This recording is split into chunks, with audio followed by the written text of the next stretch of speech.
And a happy Friday morning to you. We'll make it happy. We'll just make it happy. We'll try to come with some positive vibes today here on the EST Hangout. Matt Iwanyk, Tom Gazzola with you here. We're joined by Reid Wilkins from 630 Ched and the Edmonton Oilers Radio Network, and Murray McCourt from the Ranch Golf and Country Club, as well as the VIP Golf Show that you could hear during golf season right here on Edmonton Sports Talk. How are you guys doing today? Great. Am I cut in half? I want to apologize. Oh, I got to fix that part. Yeah, Thank you. I apologize. That was fine. I didn't update that from We yesterday. did an interview in here yesterday, a different one, and we moved some things around. Well, the camera wouldn't have been you. No, I didn't move the camera. No, I know. That part's not you. I'm like okay. the drummer from Def Leppard. You love Def Leppard. I do love Def I Leppard. love the fact that you're wearing a Canned Ham T-shirt with you. your image and likeness on it. Thank you. It's probably too far away to see. I want one of those. I'll get you one. Do you know a guy? We have some at Ched. Large. Yes, you can have some. I would love one. Yeah, we're actually running low on larges. Well, if there's one we available, got some mediums. We shouldn't have got mediums. We should have just got all large and extra large. Yeah. I'll try to. I mean, I could procure you slink one. into a medium. Well, you are pretty fit. Or you could wear an extra large as sort Thank of you, a Murray. night shirt. Oh, a nighty. Did you guys see? We Lieutenant have a Eric. 5XL shirt that's out there that Dusty got mistakenly sent to him. Well, That the way is he eats, basically he might for- need it someday. Oh boy. Oh boy. The Hangout presented by Mott's Clamato Caesar, available in both original variety 12 packs. A great pack size for entertaining and hanging out with your friends. Just taking a shot right at Dusty right there. I love it. I love it. Well done. We got Oilers. What do you guys want to say about that? Murray. Well, I'm Dig in. curious what the heck happened in the city last night, because normally it takes me a long time to get here, and I beat you here by Yeah, you quite a did. bit of time this morning because there's no traffic on the road. Like, Is there no? Is everyone just sleeping at home right now, everyone's just sleeping tired? At home, tired, staying up from that wonderful game last night. That I don't know what the heck is going on. mess. Hey, It's a mess. I mean, we went till I think 12:30 last night. I don't know how long you went on your post game. Yeah, around there. Might have been 12, Yeah, 20 yeah, something. yeah. I mean, our post game last night was crazy. You said you listened to it. listened to it this morning at 5 a.m. I Yeah. had it on. I was glad that it was already posted when I got up this morning to exercise. But YouTube Trev's great.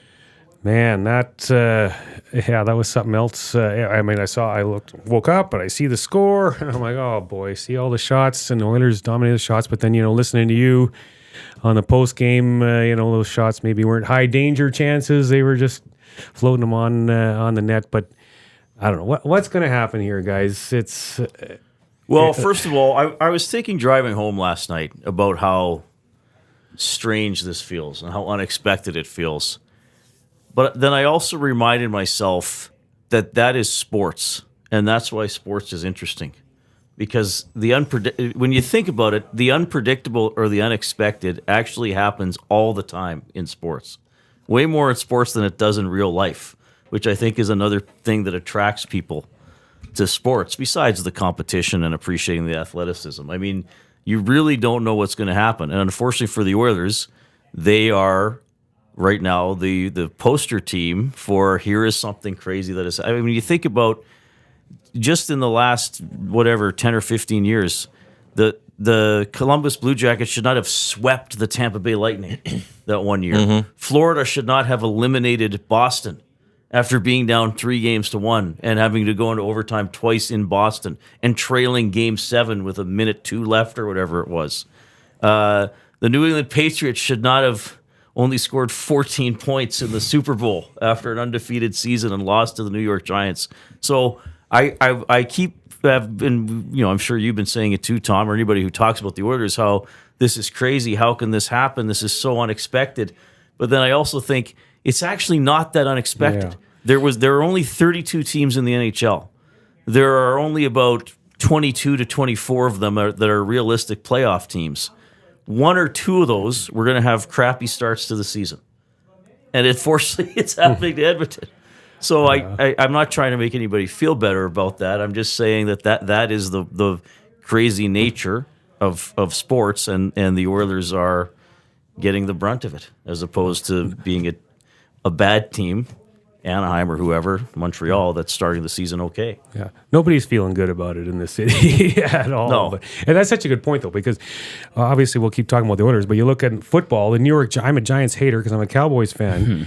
They make the playoffs last year. They go into this season with all these high expectations, and where are they at right now? Right? I mean, so it happens in all sports. That's a great point for sure. I just think it's what's striking is you have two of the best players in the game. You have what is the best player in the game, and Leon, who could be the second best, but if not, right up there. The way they played last year, I think all the 32 teams, it's just stunning that it's this team that it's happening to. Well, and it's this bad for now this long in the season because, initially it was, it's just a game, maybe just 2 games. It's just a couple weeks. Now we're closing in on American Thanksgiving's only a week away or 2 weeks away. They have 2 wins. They've got 2 wins. They don't have a win at Rogers Place this year. The home win is at Commonwealth. And they look completely lost. There's not a part of this game or their game that is going well. Those 2 guys are not playing like the 2 of the best players in the world right now. McDavid's hurt. Yeah, absolutely. Yeah, I still think there's something there. Yeah. I mean, he's well enough to play, but it's in the probability now of. I don't think that Sports Club Stats operates anymore. No, That's they a don't. good website. They That's don't. too bad. That was a really good website. Is Puckpedia doing stuff already? I haven't looked, but if you got to get 95 points to make the playoffs, now it might be less.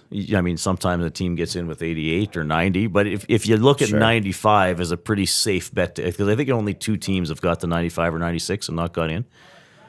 So you need 90 points. So you have 70 games to do it. Well, that's 18 games over 500. They do update. They're is it updated. updated? They're updated. Oh, it wasn't okay. What do they have? I'm going to guess Because they have the Oilers at it's got. I'm going to guess 3.8%, and I haven't looked. Yeah, they've got 5 games or 5 points, 2-8-1. So it's updated. It's updated as of the Oilers losing to the Canucks 6-2. Gotcha. Okay. So as of then, the Oilers had a 5% chance of making the playoffs. That's how hard it is. That's how hard when you start this bad. And I mean, if they were 500, it would probably be below 50%, but you can swing that percentage with a couple wins. If they win their next 2 games, it's probably still going to be a single digit. That's how hard it is to make up. I was even thinking this morning. So last year, what were they? 21-8 and 18-3 after 42 games, just past the halfway Something point. like that, yeah. So to get to that, they'd have to play 10 games over 500 in their next 32 games. So you'd have to go 22-12.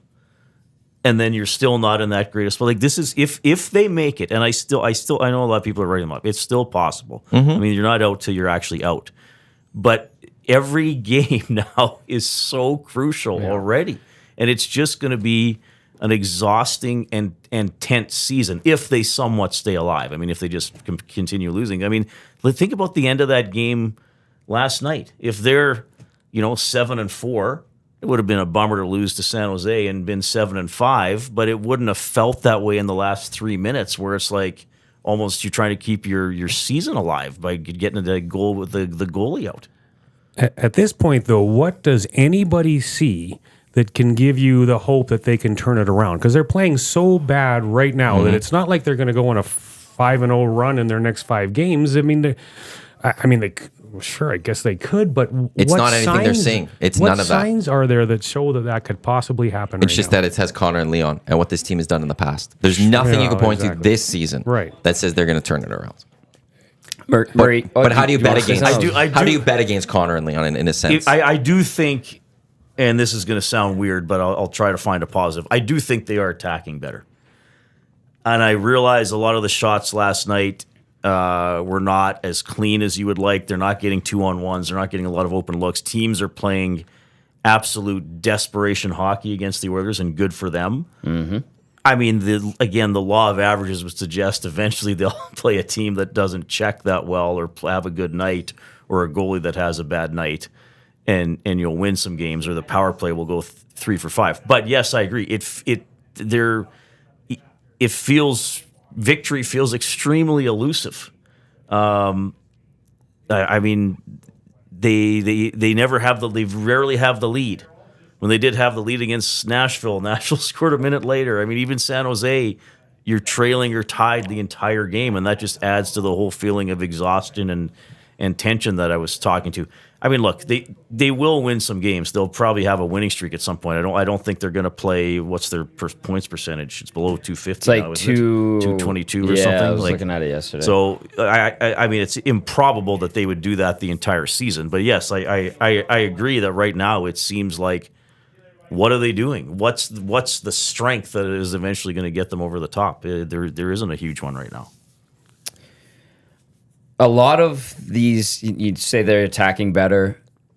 And listen, I don't disagree. They have a lot of weapons that are capable of attacking in different ways.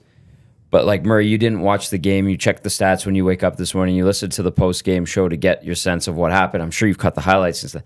The way they're playing right now and their shot volume, yes, there's perimeter shots, but it's like empty carbs.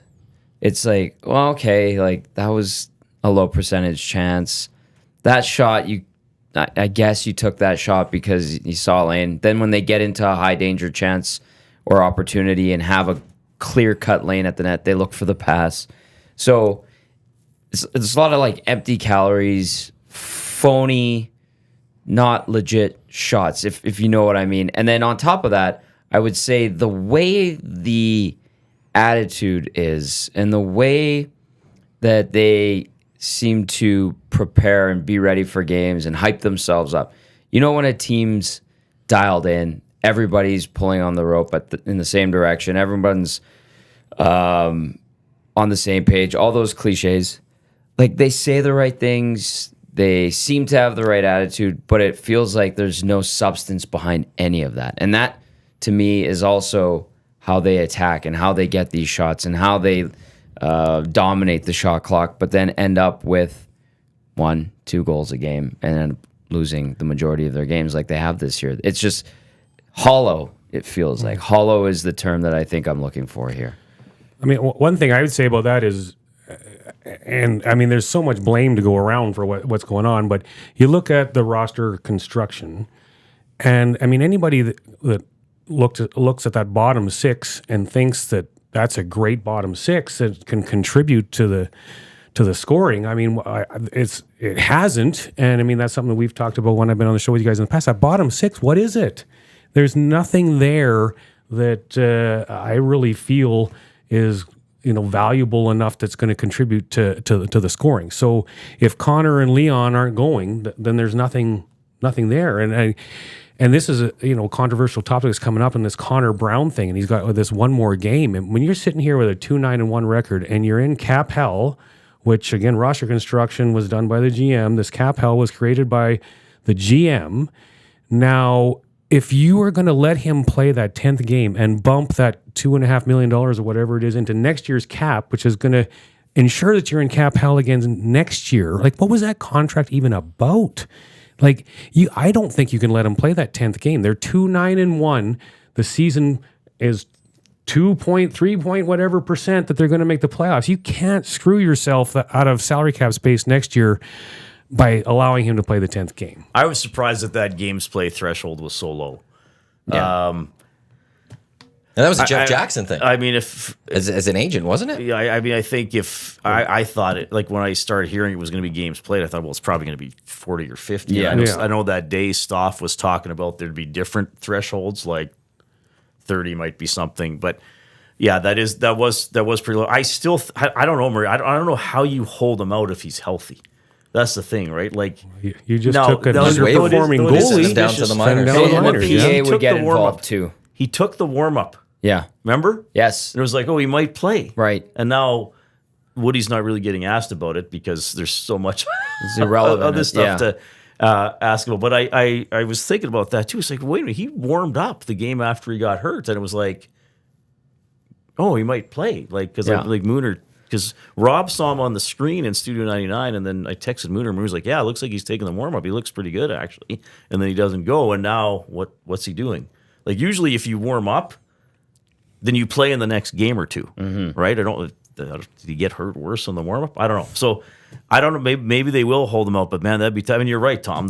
Could the PA get involved? The PA, if he's healthy and they're not playing him to not get him his bonus, the PA. That's why you absolutely have, that's why you gets waive involved. him. That's why you put him on waivers. Well, then you throw him on waivers and you He's send got him to 0 Bakersfield. points in 9 games. Yeah. Why And could you not justify putting him on waivers and put him The in PA Baco? can't do anything at that point. If you put him Yeah. on waivers, he hasn't produced. This team's That's not true. going well. They already put Jack Campbell on waivers, Yep. so it's not like it's something completely different. And it's a point of, okay, at least saving cap space for next year. This guy's not helping you this year. And look, maybe he starts lighting it up in the American Hockey League, and in January, February or something, there's an injury or something, and maybe at that point they always go, you want to know, it's worth the 10th game.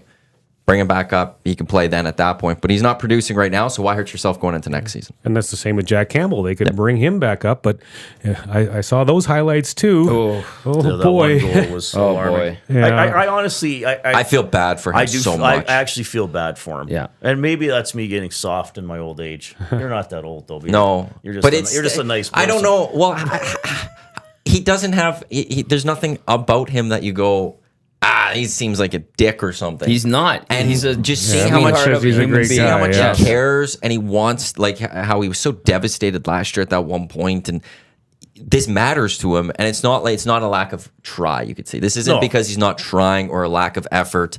Keep that door open slightly. Thank you. Are you yelling at Dusty? Well, I miss he's you, leaving. Dusty. He carved you at the beginning Enjoy of the show. Winnipeg. Yeah, he did. See, I don't consider that a carve. Reid- That's just a weird thing I say. It was a gentle jab. What'd you say? I said it's a good thing that's a 5XL shirt because the way you eat, you might need it someday. Oh my! Yeah, not nice. Not nice. He's off to go call Winnipeg Yeah. Lions. We'll stick with the Oilers, by the way. The Bombers depth chart, no Dalton Schoen, and Dick Dembski, Rashid Bailey, game time decisions for that game tomorrow. But yeah, no, Jack Campbell, it seems like he cares. And then Yeah. seeing him go down, get into that game, and just those goals, it's hard not to be like, damn. Yeah, well, it's his profession. It's his profession, and it could be hanging by a thread. Yeah. Yeah. I mean, if the Oilers bottom out, I know that's a big if. Like, who picks him up? Like, who says okay? I mean, it's not like Sekera got bought out, but Yeah. there was still gas in the tank. Just Yeah. not for what the Oilers were like. He played a couple. He went to was it- Dallas. He played at least 2 years there. Yeah, didn't he played a couple years. So, but that's what's sad about Campbell. I mean, that is, and I know they get paid millions of dollars and all that kind of stuff. But I mean, they want to succeed. I mean, they want to be good at their job like anybody else would be. So, and he's not trying to do bad. Like, No. I honestly feel sometimes fans need to be reminded of that. Like, they're not trying to do bad to irritate you. Like, they would prefer to win Yeah. to Well- have everything good. They really would. And there are some athletes, though, that just stop stop caring. Yeah, I'll go to That the can happen Elks for sure, season in yeah. the 2021. There's a couple players that just, you could tell, mailing it in the end of the Oh, season that type thing, right? season Like, was there's bad, those. Here, that's not the case But here. most that's not most the case players here, right? still Like, wanna- yes, yeah. and they're still pushing. Like, you have to really get to like the end of a final season for that to start creeping up. That's not Yes. happening at the start of a season. No. it's No, like, God, no. I'm done. I'm ready to go, and whatever. I'm getting my $5 million. Just pay me. That's not what you're getting from He's Jack not that Campbell type at of all. guy. There are guys like that. They're few and far between, but they do exist. I'd And be like that. He's Sure. not that guy. I would be like that. Well, Especially if you got the money now, yeah. you'd be like, wow, this is amazing. I want. why do I that- need to play? I Not want to even be NHL. good enough at something where I get that massive contract, and then I want to be paid to go away because I will ruin it. I will make everyone's life a living hell, so they pay me to go away, like Rick DiPietro or something. That's the dream. still being paid. That Yeah. he, For so a 20, while, 28, yeah. 29. Is, Still, yeah. 28, 29. yeah, Bobby he's not Bonilla? still being paid. Oh, Bonilla. That's Bobby what I was Bonilla. saying. Bobby, that's And into the that's like 30s. another 10 years, isn't Yeah. it? It's into What the a 30s deal. still. That's amazing. Yashin's done. Yes. Right. I think it Yashin's ended done, like sorry. a couple of years ago. Which is Kovalchuk? But insane. that was a long one, though. Yeah. I'm not sure where Kovalchuk's at. DiPietro, I think, goes to like 20, 28, 29. 28, 20. I was looking at that 29. actually a Yeah, couple that's days ago for crazy. some It reason. is, Phenomenal. it is amazing, though, and I mean it's the beauty of hindsight with sport. Like somebody called in last night and said, Ken Holland signing Jack Campbell is a fireable offense, and I was like, yes, it's a bad contract. I said that summer, the majority of Oilers fans I interacted with wanted Jack Campbell. They were over- laughing at the Leafs. over the other two Yes. choices, which were Huso or Kemper. Yes. And I Campbell mean, I said know no to there's here this before. Carter Hart fantasy for a lot of Oilers fans. Like it's not happening. So yes, was it I guess you could say any contract is a risk. So like we laugh at the Yashin and the Kovalchuk. who has 2 more years contracts. left. Wow. At only $250,000 for Oh, Kovalchuk. so he can't even buy a That's full. it. He can't That's even buy a still, full that's yacht. still okay to Yeah, do like nothing. you can Yeah. get a timeshare on a nice yacht. He's got one more year Yeah. of it. He's got this year and next year. So if he blows through his money this year, he's got one more year of 250 coming in. Oh, mama. But I mean, there are a lot of contracts that are good contracts, right? Or just are workout Yeah. standard. But yeah, the GMs pay the price for these really bad ones. But yeah, I hope Campbell is back. I actually thought Pickard was going to play the game yesterday. Me too. I was like, hey, he's called up. He didn't have to travel very far. No. That's true. Skinner's, it is kind of funny. Like, Skinner's the guy that allowed 6 in Vancouver, and you send down the guy that didn't play. I mean, I know there's timing and all that kind of stuff. So, But that's why I thought it was Pickard. Yeah. Because Campbell didn't play. They could have made that move on Sunday. Yes. Going into Monday and Tuesday and all that. And because Campbell played on the Saturday. But to Yes. have a decision made about a player that didn't even play in that game. yes. To call up a different goalie, that to me then went, okay, you're going to give Pickard the start here. But now clearly there was just 2 parts. They were trying to maybe shock the locker room in a sense, while also they want Campbell to start playing hockey games that aren't for 2 points in the NHL to see if he could figure out his game. Right. Pickard cannot be part of the solution to this problem. I mean, he hasn't played meaningful games in the NHL for a long time, and even when he did, he wasn't very good. Right, but Skinner and Campbell might not be part of the solution either. Yeah, So what do you do? That's how bad it is, Well, right? yeah. You're bringing up the third string. One of the things that I just find fascinating, is all this talk of accountability with the coaching staff and whatnot. And I find it so hilarious how the narrative is completely flipped, where if you look back in the playoffs last year in particular, everyone was on Skinner, including the coach, because he kept pulling Skinner and was, oh, Skinner's sucking and he's this and he's that. If you go back and look at the replays of a lot of those goals, is Leon Draisaitl not picking a guy up in front of the net? Is Connor McDavid not picking a guy up in front of the net? Is other guys making these D-zone errors leading to 5-alarm chances? But the narrative then was Skinner sucks. Now, yes, people are Campbell and Campbell just got sent down and Skinner. So it's a little bit goalie, but I feel like the narrative right now is a lot more pointing to the defensive zone coverage and not back checking, and they're pointing to this system. And I'd love to talk about that in a little bit too. But this narrative has completely flipped. And even listen to the post game shows, and Cass breaks down Cass is defending Skinner. Yeah. And going after the defense and the forwards not back check and stuff like that. But that narrative has flipped, absolutely, has it not? No, I don't think so, Murray. I think that it's always been there. Personally, I mean, I think that yes, Skinner didn't have a great playoff. I thought Campbell should have started a game at some point, but I thought, I remember.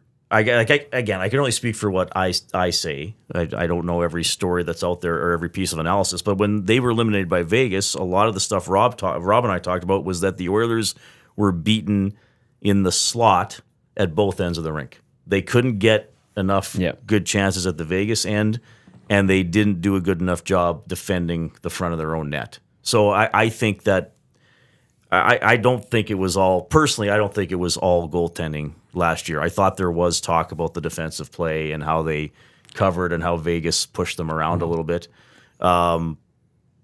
This year, I think with the defensive zone talk, which I don't think has been the big Achilles heel for them. I mean, the first goal yesterday was, I thought Woody described it well. They weren't packed tight in front of the net. No. They've been killed off the rush and turnovers and turning the puck over and not getting back and not covering for each other. So I understand what you're saying, Murray, but I do think that was there last year. For me, anyway. The D zone was awful last year. I think we talked about it in the first month of the season. They're like, oh my God. People are like, this defense sucks. This defense It was bad sucks. until Ekholm, no? Oh, Is that not the change? It improved, but it was bad, masked Matthew. things. Yeah, When Ekholm came, I'm saying, it did improve when Ekholm came, but it was bad. And people on the pre and post game show last year to us on our show were saying, "Oh my God, this defense is horrendous. Oh, Dyson Barrie, get him out of here." And I was saying, okay, valid to a point. And Cass would come on, he'd back me up on this, and he'd show examples and describe things. But I was saying, as a 5-man unit, they have so many lapses. They are not efficient. They don't recognize soft spots on the ice. and they get killed for it. They don't get pucks out on the wall, and they get killed for it. And it's a simple problem, and it plagued them all of last season. It got better late in the season. It did get better again when Ekholm arrived. And then this year, it's just been an absolute dumpster fire from day one in preseason. Okay, if that's been a problem since last season, how come Jay Woodcroft hasn't been able to correct that as a coach? He tried to implement a new system.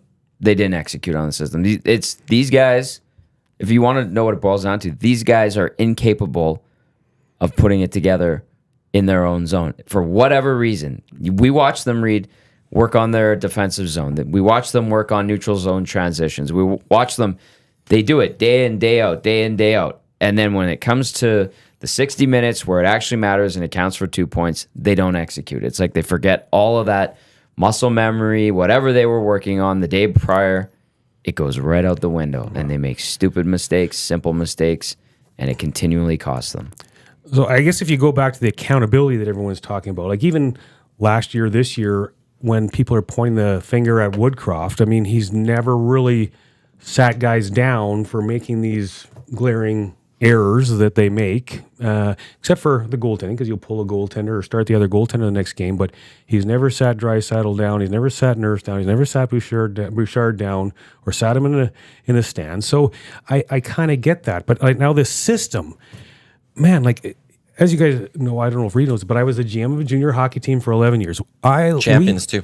We played a lot of box plus one D zone coverages, and I loved it. And it is a simple system. The box is the penalty kill box that every team has played for 100 million years. Yep. But most of the box plus one is a little aggressive because you want to be taking away time and space. So the puck goes in the corner. The first forward back is supporting the puck, but you get aggressive on the guy. The D, if the puck goes in the corner, the D goes after that guy and takes away his time and space. Hopefully he makes a mistake, and that F1 is there to support the puck and pick it up and transition, go the other way or whatnot. If it goes out to the point, then the forward gets on that defenseman, takes away his time and space, and the F1 moves up to support and tries to help out if there's a mistake there. I mean, it's an aggressive penalty kill box with the support of the extra forward.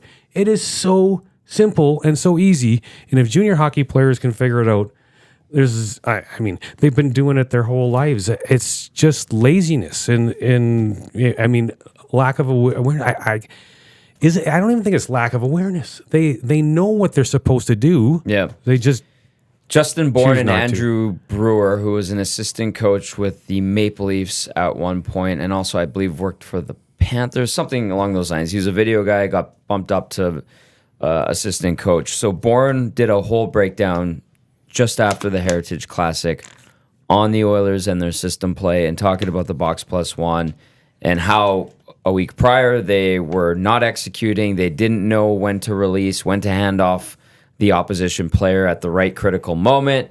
And they had multiple breakdowns and lots of slot opportunities given up, and a lot of those resulted in goals. Then they showed examples from the Heritage Classic, and they would butt the clips together so you'd see the bad example and the good example. In the Heritage Classic, Murray, everything you described, they did to a T.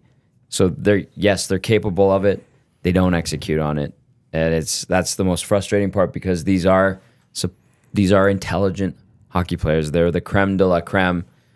They've gone to, not to the tippy top of the mountain in recent years, but they've gotten pretty high with a dumbed down system in the man-on-man, which is easier to just chase around, but it burnt them.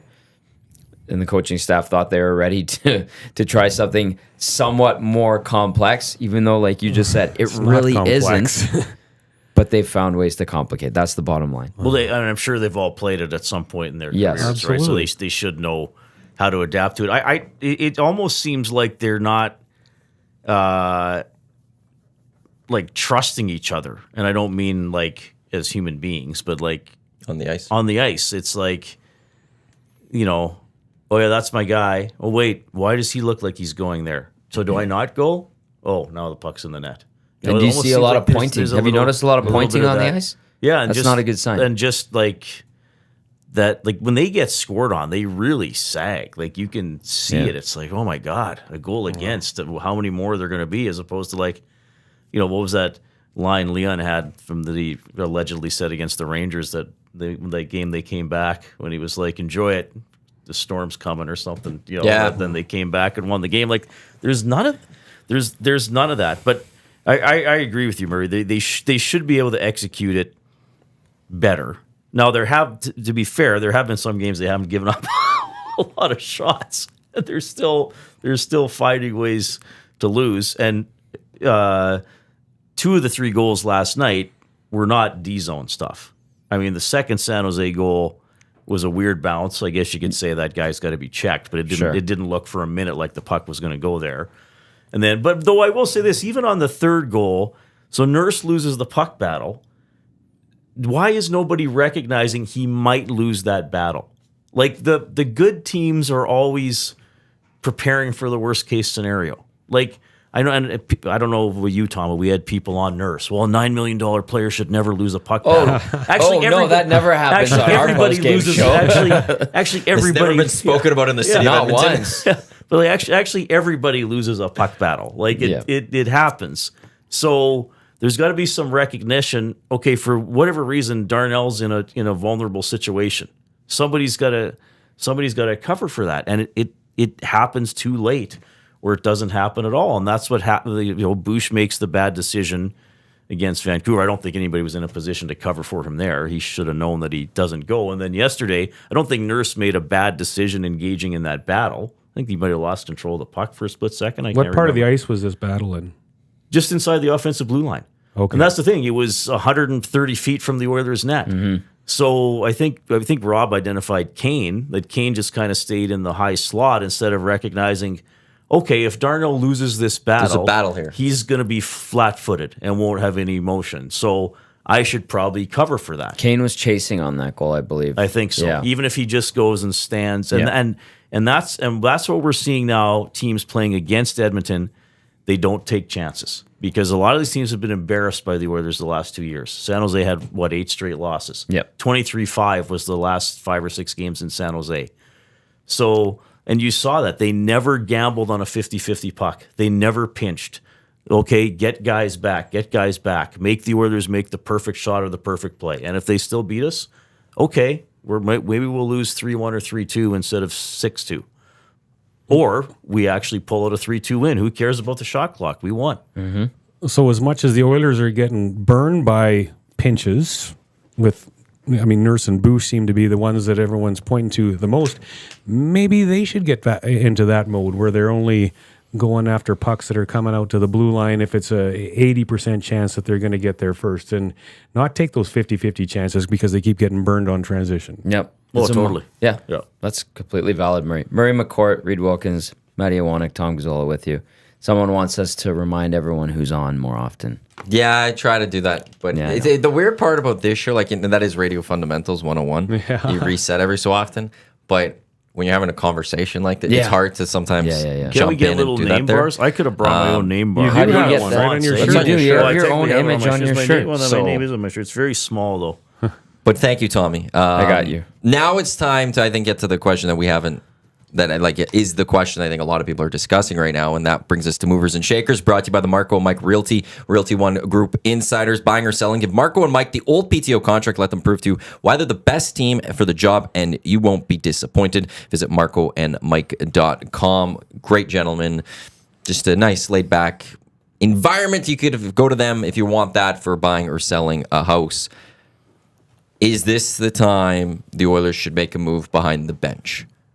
Yes or no?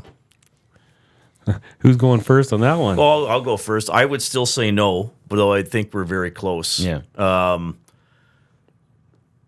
Maybe something will happen during the show. We're all like when a supposed good team that's supposed to be a cup contender, you lose to a team like San Jose is right at the bottom. This is your start.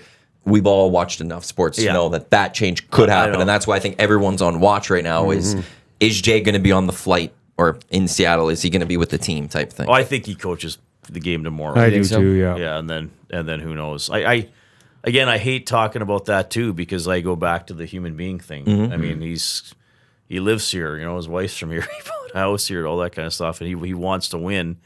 And I don't really think he might be guilty of overcoaching, if that's actually a relevant term, with the system change. He's very hands-on. Did he? Yes, and Always he's has very, been. very technical. And I know the stories about him walking around with his laptop and showing video. Yes. But I mean, Connor specifically praised that a couple times last season about how detailed he is. Called him a top 5 coach in NHL. Yeah, he did. So, and I don't think the players dislike him or I don't quitting think on he's him lost or the room anything like either. that. No, I think so. But. And that comes from being Well, in the room and talking to the guys. the one, and sorry to interrupt here, but the one argument I'll have against that is, going into that game that your coach's job's potentially on the line, and that's the performance you got. That's, again, and comes that's the back to flip that. side. I'll go to that you're not putting it in for your coach. Then, if you love the guy and you know his job's going to be on the line, why aren't you showing up with a better 60 minutes performance last night? And that's why the term hollow, like I said to Murray earlier, talking about the offensive zone opportunities, how this team plays in general, it's hollow. And the things they say, what they say to us is the right stuff. It's hollow. Their coach's job is on the line. They're going to go out there and play for him. That's hollow. They don't actually buy in or give the oomph or have the substance all across the board in every category. It's a hollow team right now. Let's continue, by the way. Sorry. You're just on. Sorry, Reid. Yeah, We I just think ch- I think not all I think he coaches tomorrow, and like I said, I could be proven wrong in the next. Well, this is on until 11 or before my show at 7 tonight. But I would think it's coming in the think he morning if it coaches tomorrow. happens. But I still, I agree with you in one sense, Tom. But I'll also say, like, they came out very well against Vancouver. And there is another team out there. Yep. I mean, But what happened when Vancouver pushed back? well, wasn't even they a pushback. crumbled. But I don't know Hollow. if It that's a was the coaching. smallest I don't think bit that's of it. a It wasn't even coaching a real thing. I think pushback. they're No, just no. so muddled, right? Yeah, and but I'm talking about Yeah. Maddie's asking about why they didn't play for their coach if they like him and trust him and respect him still after everything that's happened this year, because what they do is so thin-skinned, hollow that you push, you put a little pressure, and it breaks. This is a weird one because, like, I do believe they should make this move. I think it's time for the big change to try to turn the season around. If you are still in the cup seed mentality that you can go win a cup this year, but it's also one where I sit there and go, but it's not his fault. Like, there's other firings we've seen, even with the Oilers, where you go, I can see why they need to make this coach, and the coach just isn't doing it. Mm-hmm. This isn't. I can't say that fully with Jay, but it's just one of those. If you want to salvage this season, that's the move that could potentially shock the system inside that room to get them going, because they have that big hill to climb that you've already discussed. Mm-hmm. But it's just weird because I can't sit here and say the number one issue of this team is coaching. I wouldn't say that's the number one issue. I wouldn't say that's the number 2 issue. I wouldn't say that's the number 3 issue probably. But it seems like that's the easiest and cleanest solution at this moment to try to salvage this particular season.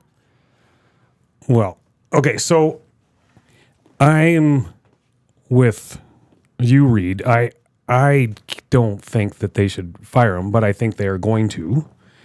And like, because this isn't coaching, this goes way beyond coaching. But the thing with it is that if they do make a coaching change, if they go to Glenn Gulletson, who, if you look up, I don't know what his record is as a coach, but he is not a great head coach. I don't feel like. If you just elevate him, then it's a pointless move. If you're going to do it, you gotta get a completely new staff in, and it's got to be a Gerard Gallant, Therrien, Boudreau.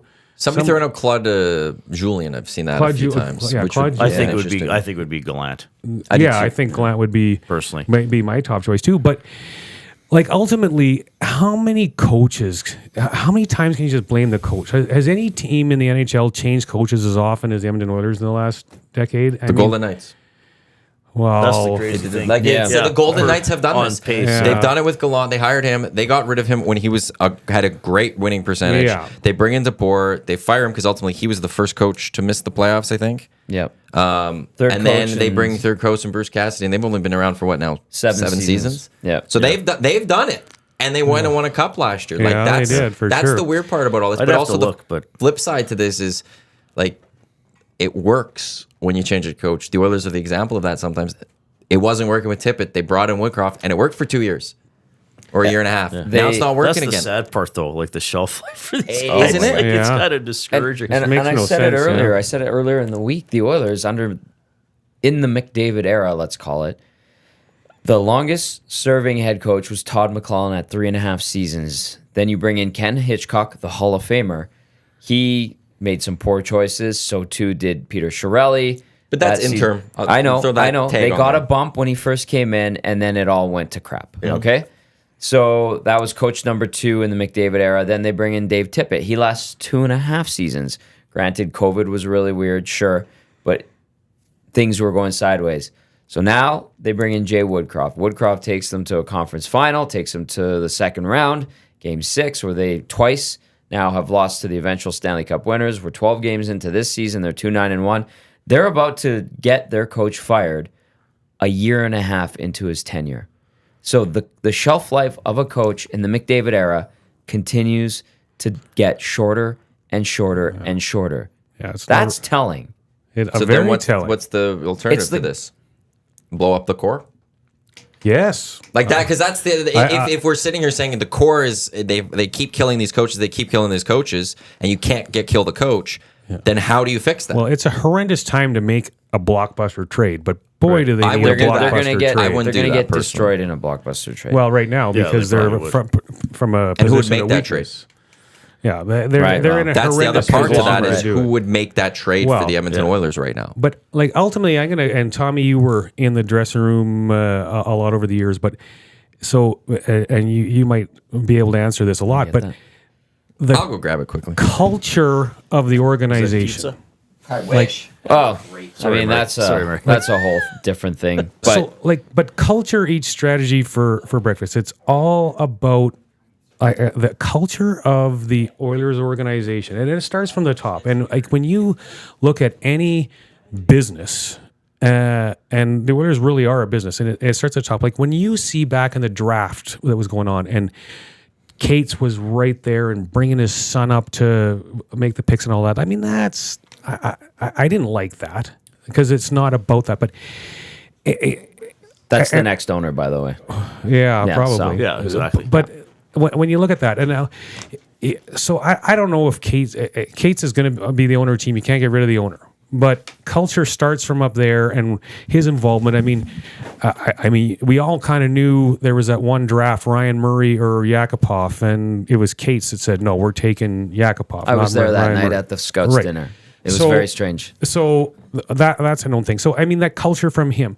Let's go down a step, and we just had Nicholson as the president of the team for a while, and when he moved up, we're all sitting here waiting for this Hockey Canada report to come out with this rape of women and of a woman, and there's all these players that are playing in the NHL that were clearly involved in it. That something's going to happen. Well, Bob Nicholson was the guy running Hockey Canada at that time, and so when that happened a little bit ago when Jeff Jackson came in, I reached out to some of my contacts right away, and I said, "Are they knowing what's coming here in this Hockey Canada report?" Because I'm just thinking he knew.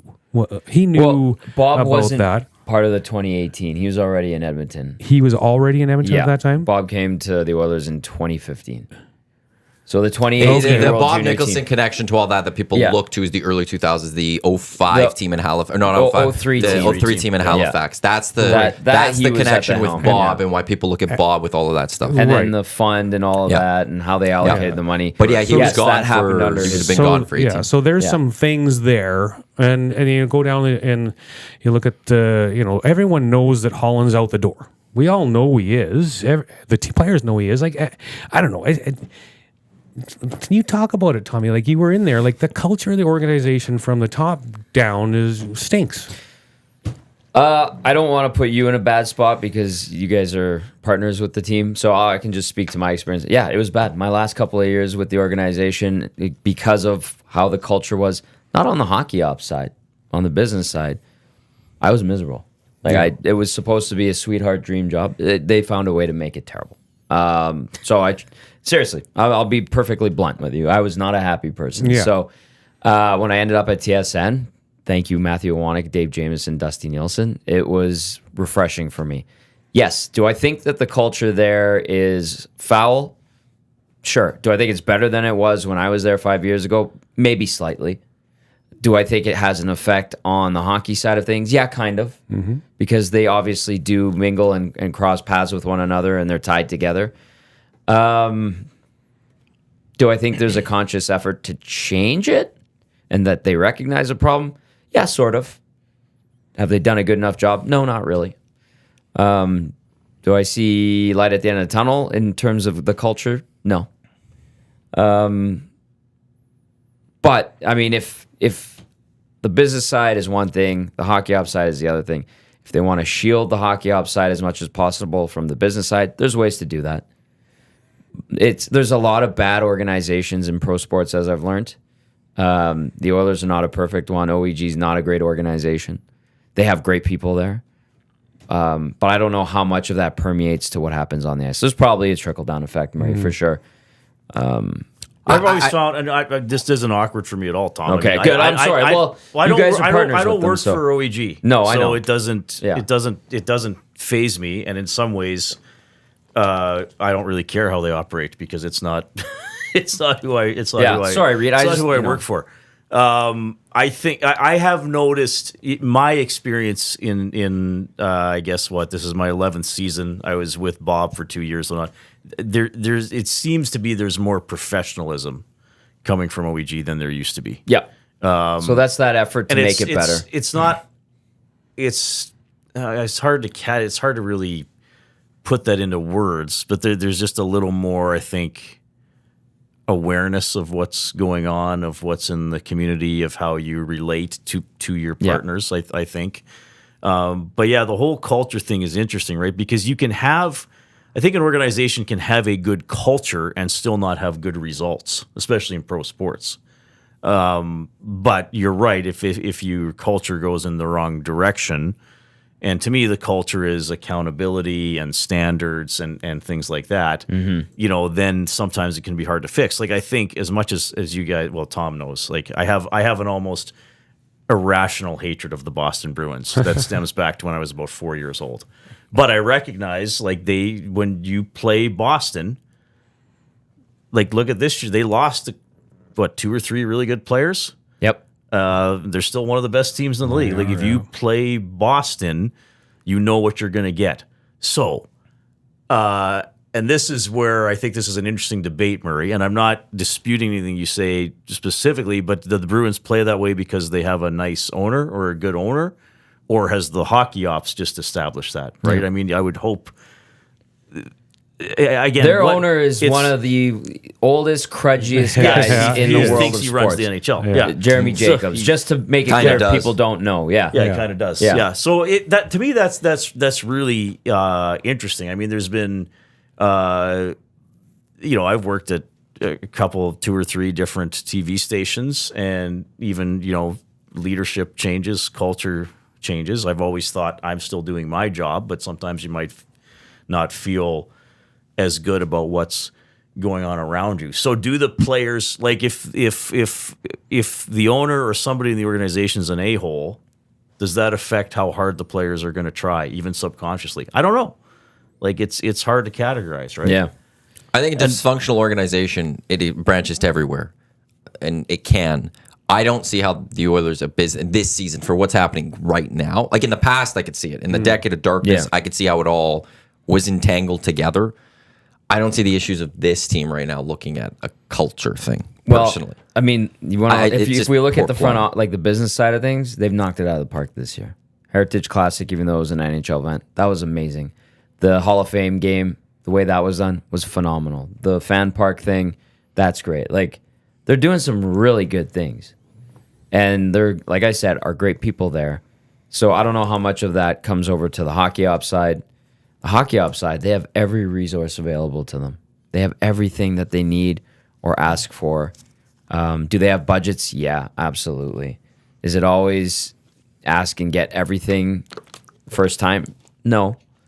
But like they've, like Reid said, and I'm glad you pointed that out. They have steered things in the right direction in the 5 years since I've been there. So maybe you were the guy. Yeah, I'll take if it helps them, I'll take the heat. It was my Taylor fault. Hall wasn't the cancer, everybody. It was Tom Gazzola. Yeah, there you go. There you go. I was the one who said 1 for 1. Make it happen, Peter. And then he came and shut down 1260. Yeah. There you go. Like, it's just everywhere. There you go. It's just this all coming why from do Tommy. you keep ending things? I'll take the heat to help my city. I will say this, though, if you want me to tell tales out of school a little bit. I was a little surprised over the summer. And it was just a couple of people. And I will not reveal who by any means. I was a little surprised over the summer that a couple OEG people, obviously not players, OEG people, seemed to be taking a little bit of glee in the performance of the Elks. Oh, that's not behind good. the scenes. And I was kind of like, Really? what? Like, okay, where was your franchise 8 years ago? Exactly, yeah. And 11 straight years missed the playoffs. we're all in the same city here. Yeah. Like, you guys are playing a game in their stadium in a few months. Like, and it was never anything that was put out there super publicly. And I realized, I mean, the Elks were bad. I mean, we all criticized them, but it was just these little, like, mean-spirited jabs almost, or haha, look at them, and we're the Oilers, and we're going to win this down. I was just like, where is this coming? Like, Yeah, those organizations used to be tight. The players used to be tight. They hung out Because of together and- Glenn Sather and Hugh Campbell. Yeah. They were very close, and their wives were very close. And they're the ones that came together and put Cardinals champions together. And it was when Slather left, that's where the separate started. But it was because Hugh Campbell and Glenn Sather were actually, and their wives were very close, and that's what brought it a little bit together. But like, I always look at it, like in this city especially, the Oilers, no one's touching you. Yeah. You are the top Yeah, well, dog. the gap Yeah, between You the should two always, and and then it's income, always, right? Like, then I think it's one of those, you're kind of the big brother, whatever. Take those other teams kind of on your wing and try to prop them up a little bit. Having, giving the Elks a little extra attention is going to take someone away wanting to buy tickets to go to an Oiler game. Yeah. no. Or watch the Oiler game last night, even though the Oilers are playing miserable. And it's, to me, I look at you're the top dog in town. Try to prop as many of the other sports as you can. In the right, like, obviously you can't do everything for them. You can't sell their tickets for them, all that. But in certain situations, you should be trying to prop them up, as opposed to, I guess, if they're laughing behind the scenes a little bit or something, The whole thing. bring them down. Who's going to win a game at Commonwealth first, the Elks or the Oilers? Well, it's a good thing the Oilers played there, because that's the only. Well, who's going to win the the first game of Rogers Place, the Elks or the Oilers? Yeah. It's, Right now it might be the Elks. After Arena 12 football. games, aren't there win the record's the totals? same. Like, yeah. They both have 2 wins through 12 games this season. Yeah. Yeah, that's There you right. go. The Elks were 2-10. Yeah. Yeah. So just go back to the culture thing for 1 second. If you look, though, in the dressing room, in the culture in the dressing room, when you're not getting the effort that you're looking for, and that everyone in Edmonton is looking for out of them, what does that say about the culture that's in the room? And if other players are seeing Leon dog it, on shifts and not back check, well, do I have to do that? I mean, Murray, it's just Murray, to me, that's not a culture thing. It's an attitude thing. It's a mentality thing. Like, similar because in nature. For They've sure. got like if my perception of culture is like, are they good people? Are they good stewards of the community? Do they represent the organization properly? Are they respectful? Yes, they do all of those things. They tick all those boxes. Now, their mentality and attitude when they go out there to do the work, what is that like? Well, right now, it's not good, because they talk and they say the right things, and the culture and the vibe was very good in the room at the start of the season. It was good. It was outstanding at the end of last year. The juju was excellent. And you could feel the positivity radiating. You were in that room every day, too. You could tell. There was business. They needed to talk the talk, and they walked the walk as well. But now, they say stuff. They acknowledge their mistakes and their faults on the ice. They tell you they're working on it. And then they go out there the next game, and what do? The exact same stuff they did the prior game where they lost and the prior game where they lost. But again, that's what's so confusing. I Yeah, mean, it's I know. virtually the same team that went Yes. 14-0-1 Exactly. down the stretch, which I know was a slight, that's the other extreme, but that's the confusing thing. Right. Like, But Yamamoto Reid, hang on. meant that much to them? Let me throw this at you, and I'm sure you've gotten these calls and these texts on your show as well. But no Costin, no Bukestad, no Yamamoto. Pull your ever you forgot him. No, throw that out. Throw that right out the window. They got better better hope when Dusty's not listening right now. Dusty knows. Dusty knows, and I love how he plays it up. He's good with that. But it's gotten so bad That that we're missing people Nick Bukestad, who played 17 games. of those guys that we just mentioned. Nick Bukestad would probably be the most effective of them. Oh, for sure. And For Yamamoto does the little things right. Couldn't finish. I fully acknowledge that.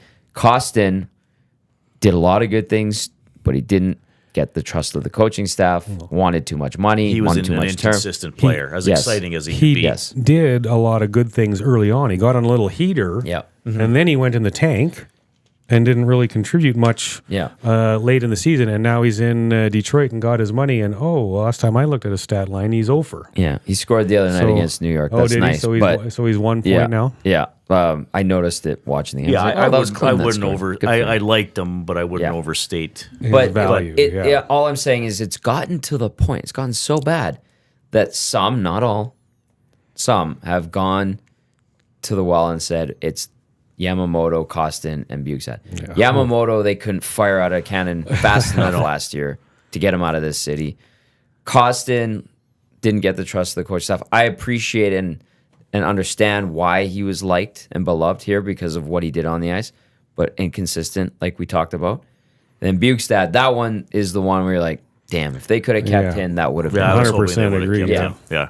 'Cause he almost scored 20 goals last. I know some of them were with the other And team. that size and sandpaper in the bottom six that Yeah. is currently non-existent. Good veteran. Yeah. That was Movers and Shakers, brought to you by Marco and Mike Realty, marcoandmike.com. This is the EST Hangout presented by Mott's Clamato Caesar, the top Caesar brand in the country with over 400 million cans crushed by Canadians every single year. Cheers to the Hangout. Cheers to Mott's Clamato Caesar. Reid Wilkins, Iwanyk, Murray McCourt, Tom Gazzola with you here on the Hangout. Just something, you brought up the dry settle and the other players seeing what he's doing and going, if he's not getting, why can't I do that type of thing, and not trying and stuff. That's where I go, and there's the criticism I have of Jay Woodcroft is why isn't he doing something with the players' times and stuff? And maybe there's a situation yesterday he could have benched Leon Draisaitl, because what's the worst thing that would happen if you bench Leon Draisaitl in that game yesterday for a couple shifts? Right. What, like you might lose your job? Well, you still might lose your job even though you didn't do that. You might lose that hockey game. Well, you already lost the hockey game. Like, to me, that's the one thing I'd like to see from Jay moving forward if he remains the coach of this team is He needs to put start everyone doing that. on blast. Like if Absolutely. anyone's having a bad game and you want to sit them, like I know a couple games ago, what do you do with Evan Bouchard? There's no other defenseman. There's nothing you could do. And I agree with that at that point, at that time. But now it's a point where it's you got nothing to lose, Jay. Yeah. You might get fired either way. Yeah. So at least go down trying to create accountability with these players and maybe getting them fired up and going, knowing that they might lose some ice time if they don't do the right things. And when it comes to Leon, that's the message to the rest of the team. If Leon could get sat, I could get sat. Right. 100%. And that, I mean, if he communicates that to the team and say, hey, we're going to start doing this. If you're going to make these mistakes, you're going to find yourself missing some time. And then he has to follow up on that. If it's communicated and he follows up on it, it should help solve a lot of problems. But he probably should have started doing that, a long time ago. Josh in the nasty chat. It's so confusing to watch. And I'm tuning in from Michigan just because I wanted a local take on what we are seeing. So we're going international, boys, right now. Mike from cross. Michigan also chimed in, said blame Gazzola and blame Ben Broder, who was the in-game director of presentation from like 2010 to 2014, 15. Oh, that's a Are we throwback. blaming Benny, him? Benny Broder's just for S&Gs, Just 'cause? baby. For Okay. S&Gs. He's being facetious. But again, he used the word confusing. And again, Yeah. that's what it comes back to. Like, it should not be this bad. No, I mean, no. and we're bringing up, like, the culture thing. Like, that hasn't come up in 6 years.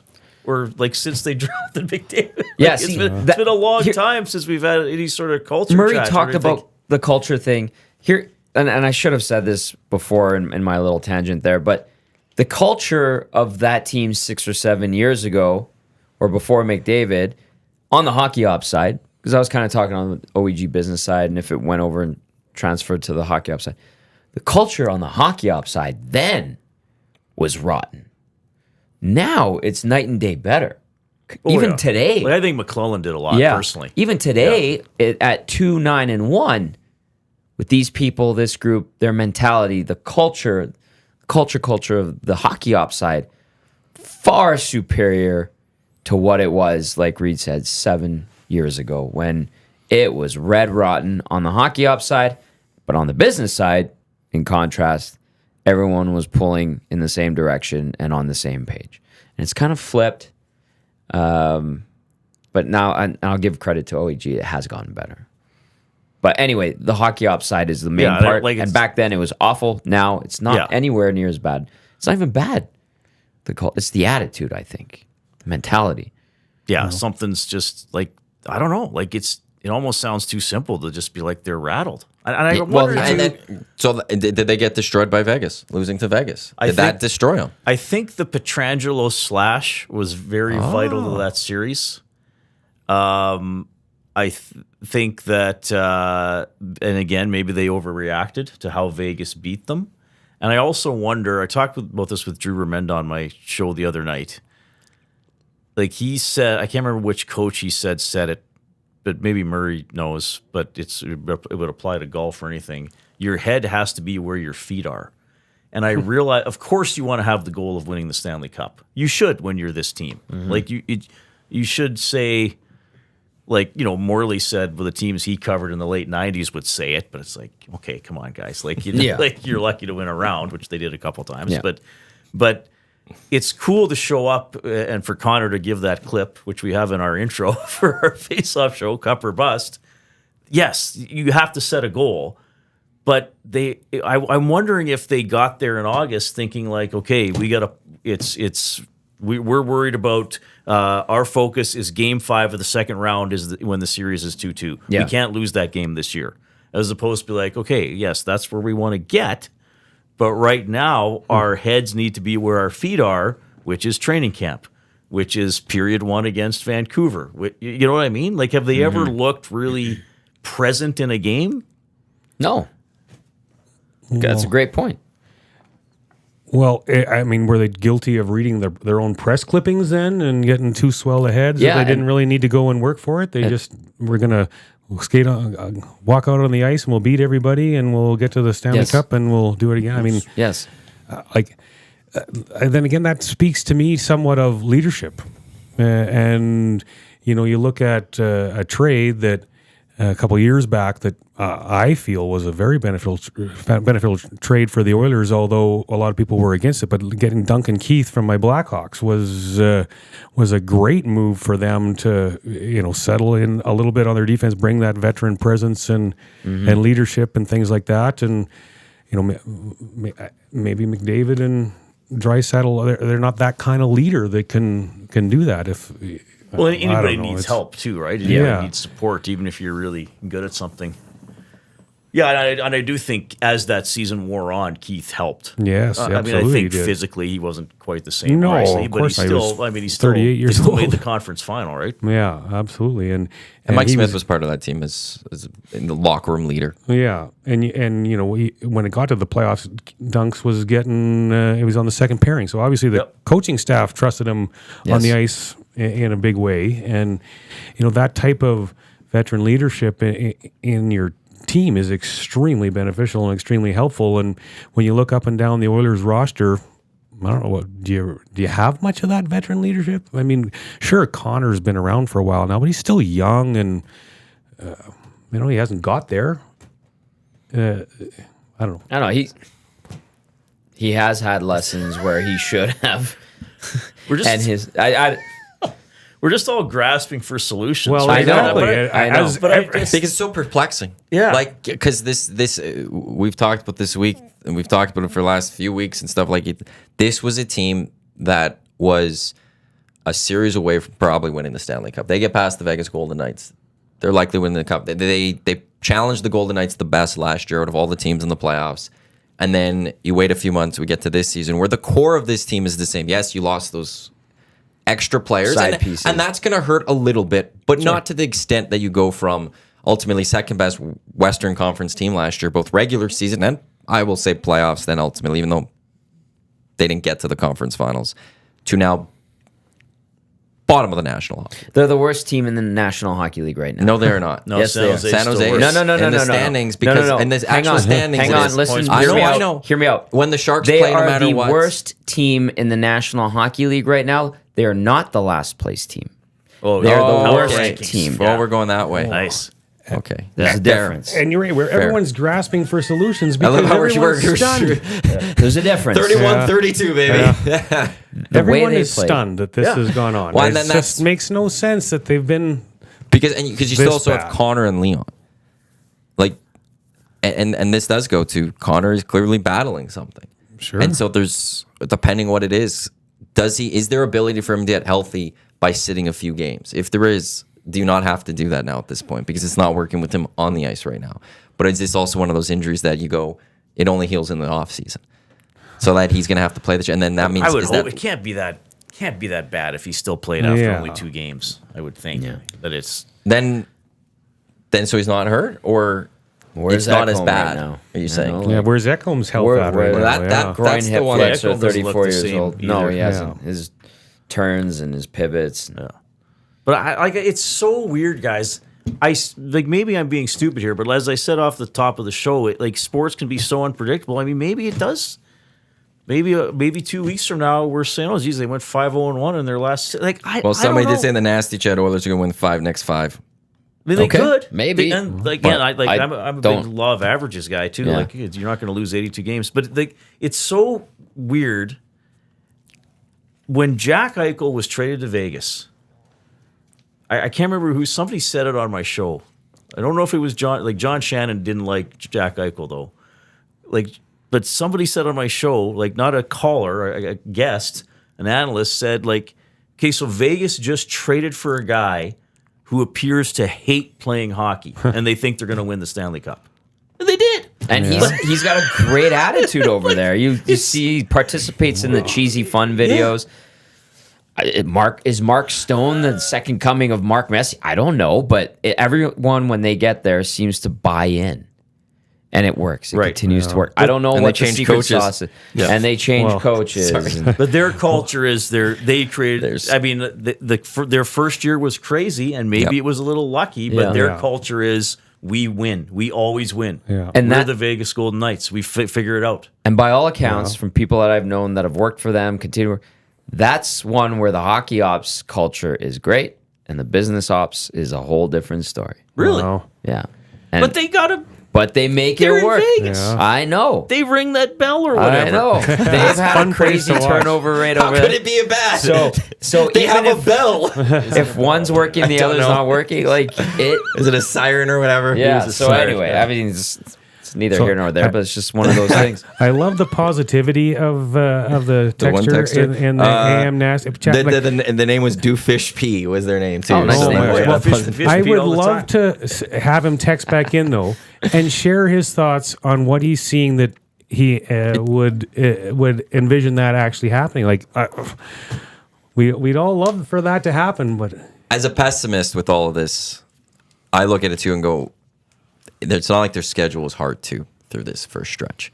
It's not like they had murderers row and playing back-to-back games. It's going to get tougher to me when you start getting into this next portion of these schedules.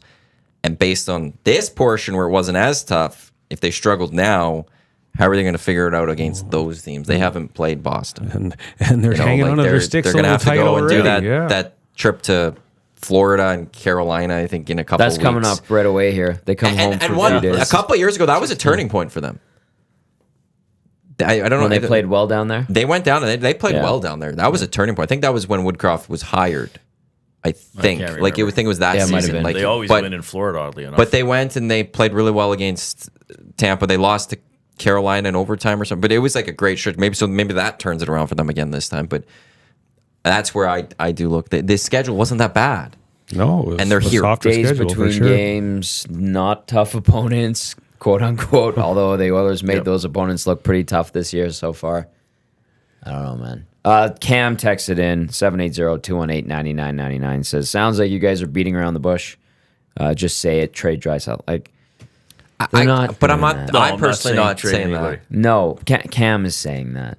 I think if you're looking at the core, and this is the difficult one, if you want to shake it up, it'd have to be a Nuge or a Nurse. The problem is who's taking on Nurse's contract, and can you find a team that's a cup contender to trade Nurse or Nugent Hopkins to? Because why would he accept a trade out of the city to anywhere else? Yes. Right, because No Nuge movement. has a no move. Yes. Correct. Nurse does not. Does Draisaitl? No. No, but But that would happen. you lose that trade. You just straight up Yeah. are going to lose that At, trade. at this time of hands year, down. I think you would. But in the off season, Oh, that's when he'd get traded. Absolutely. If he doesn't sign an If- extension. yeah, Yes. And they have to do that if you can't get an extension. You can't go into Well, next season with Draisaitl as a free agent, but- pending free agent. I understand what he's saying. Like if you at the right time, and you let the league know that Leon Draisaitl is available, give us your best offer. I think you should be able to get enough on that value contract. I realize it's getting close to the end of that contract, so that knocks his value down. But you should be able to get 3-4 pieces to solidify your depth. Leon has a minimal no trade clause and a no movement clause. As So for what- so Darnell, those he has switch a no arounds. movement clause. Who was the second? Darnell has no movement. Oh, he does. Straight Yeah, I up. couldn't remember. Okay. Yeah. So It's- it's pretty. those- It's pretty those I will say handcuffs. this: also, the history of the Oilers, I don't think is great of trading top players. No, you're gonna Historically, get they you're gonna haven't- get fleeced. But they haven't done it. Like even you go to Mike get Comrie, they could have had a good deal, but messed that one up. That one was weird. Chris Pronger, they rushed that trade. You know, he still was under contract. You could have held on to Chris Pronger. He had like 4 or 5 That's years the thing. left You on could have his just deal. held on to that guy for a lot longer.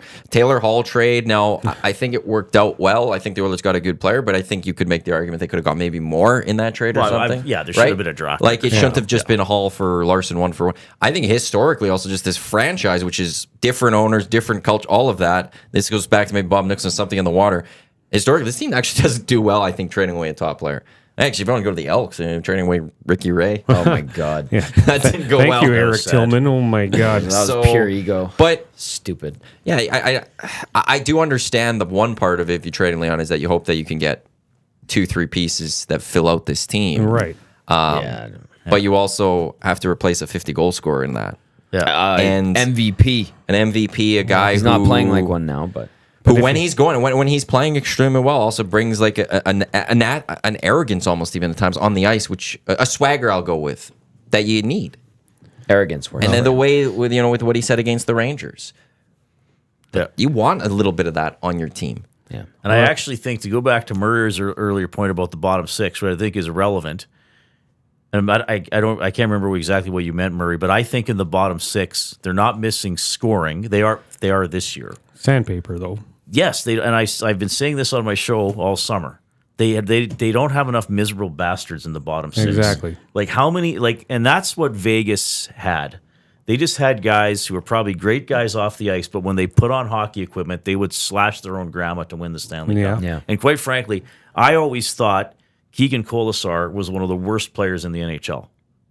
I just would see him play Are occasionally. you a big William And Carrier then- guy? and then when I plays saw hard. Colasar Yeah, in he the does. playoffs, night after night after night, it's like, okay, I get it. I get it, like yeah.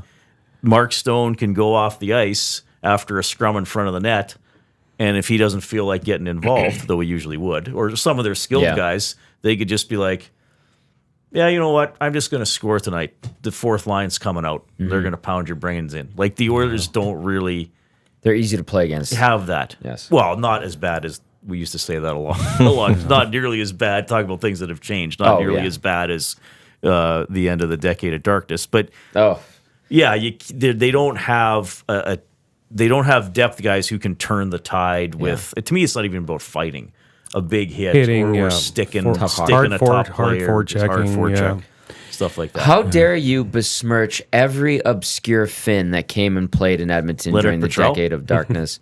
Timo Hartikainen, Yes, Hiro Iwanyk. Pakarinen, that's a good Leonard call. Oh, Petrell. boy. Oh, You got great them all. Yeah. Now, How dare you speak ill Jesse of them? Joensuu was Jesse one of the Joensuu. most gigantic individuals I ever saw. Yeah. Like he wasn't the super tall, He was tall, though. but he was tall. He was Yeah. probably 6'4". No, but he wasn't like 6'7", like No, Dubnyk he was or 6'4", something. 6'5", but he yeah. was like tall. Yeah. and just like took up 2 stalls. He was like a truck. yeah. He was just like a massive. I love when human being. Mac T announced that signing. It was like at the end of his press conference of Fraser. Yeah, we signed this guy. You know, I don't even know if he fully pronounced it himself. And we're like, who? Jesse Jonesuu. Yes, he won. Forgot about that He was one. a very Oh, thoughtful yeah. guy. Was he? I enjoyed he actually talking was, to yeah, him. he was Johan He was a good Ovitu is mine and Dave Jameson's favorite player. What a guy. Oh, yeah, Because I he forgot was about him. Mr. Interest. Like he spoke a multiple 7 different different languages, languages. and just was like, "Why are you playing hockey, dude?" Like you have like all of this other stuff. His story was wonderful, Yeah. and so like right when the Oilers signed him, when we saw his story, we're like, we got to get him on, and we had a great chat with him and JMO on the air. But was so he was nice. our favorite player because he was like, he's probably in the press box not playing tonight, reading some book, you know, doing some Yeah. studying about some other course he cares. He doesn't Quantum theory. Yeah, he doesn't care about this hockey game. This was just a little Yeah. side thing for him to try. He's working on fusion right now Quiz for in Tom. the Antarctic. Yeah. So Player that played. Sorry, Mario. I will go on this aside, then I'll shut up. Yeah. I can't remember the season, but it was in the old building. 'Kay. So when I did the last 3 years in the old building. Yes. And remember, I used to go in with that little headset and that thing that looked like a Walkman Yes. for live Yeah, yeah, interviews. So this guy got called up from the ECHL and played Milan Kittnar. Milan Kittnar, yes, I got you, remember. boo. Boy, Nice. good memory, guys. And they lost bad, but he's got like the biggest scrum after the game because it's like, how did you get here from Tulsa or wherever in 24 hours Was- notice? They literally couldn't get someone from Oklahoma Right. quicker than they could What a was guy the team from then? Stockton Yeah, Thunder. Stockton then, Yeah. yes, thank you. Unbelievable. Because in Stockton, you can drive to LAX, and LAX had the Right. direct to Edmonton. OKC, you had to either go through Houston or Dallas. I hope there wasn't a delay, and that flight was long, and they couldn't make it happen. Because you know why I know that? Because I had to do that flight a bunch of times going down to cover the Right. farm team. Yeah. He wore 64, I believe. Milan Kittnar. Milan Kittnar. Wow. Text in, Milan. Unbelievable. Miss you. So I'm going to tell you who will replace Draisaitl next year. Because you hate to... Connor Bedard. Whoa, settle down. But you got Macklin Celebrini and Cole, is it Iserman or Iserman? How do you say his last name? I mean, those are the top two stud forwards in the draft this year. You can't trust prospects anymore. That's the thing with this team is that I hope you're being sarcastic, Murray. Well, that's like A little bit. only sort of. Yeah. If the season were to end today, Oh, boy. Well, let's do a draft lottery sometime. No, too soon. Although Eric's done it already. I think Eric did one week one of the season. he did it right away. Actually, today he joked. I don't think he did it on air. Is who's laughing now because he did the simulator already? so He now, has a brilliant mind. now that the Elk season is over, who then they tied Oilers with drafting Ottawa. second. Drafting second. See, I they, got so they'll- Pittsburgh went up 10 spots to draft third. Wow. So they'll get Iserman then. I don't know how you say that, but there you go. But continue. You're going to go with the Elks. Well, they're tied with Ottawa for last. Who gets number one overall pick? Whoever won the season series. So how many times did they play each other? No, isn't it points percentage? No, he's talking CFL.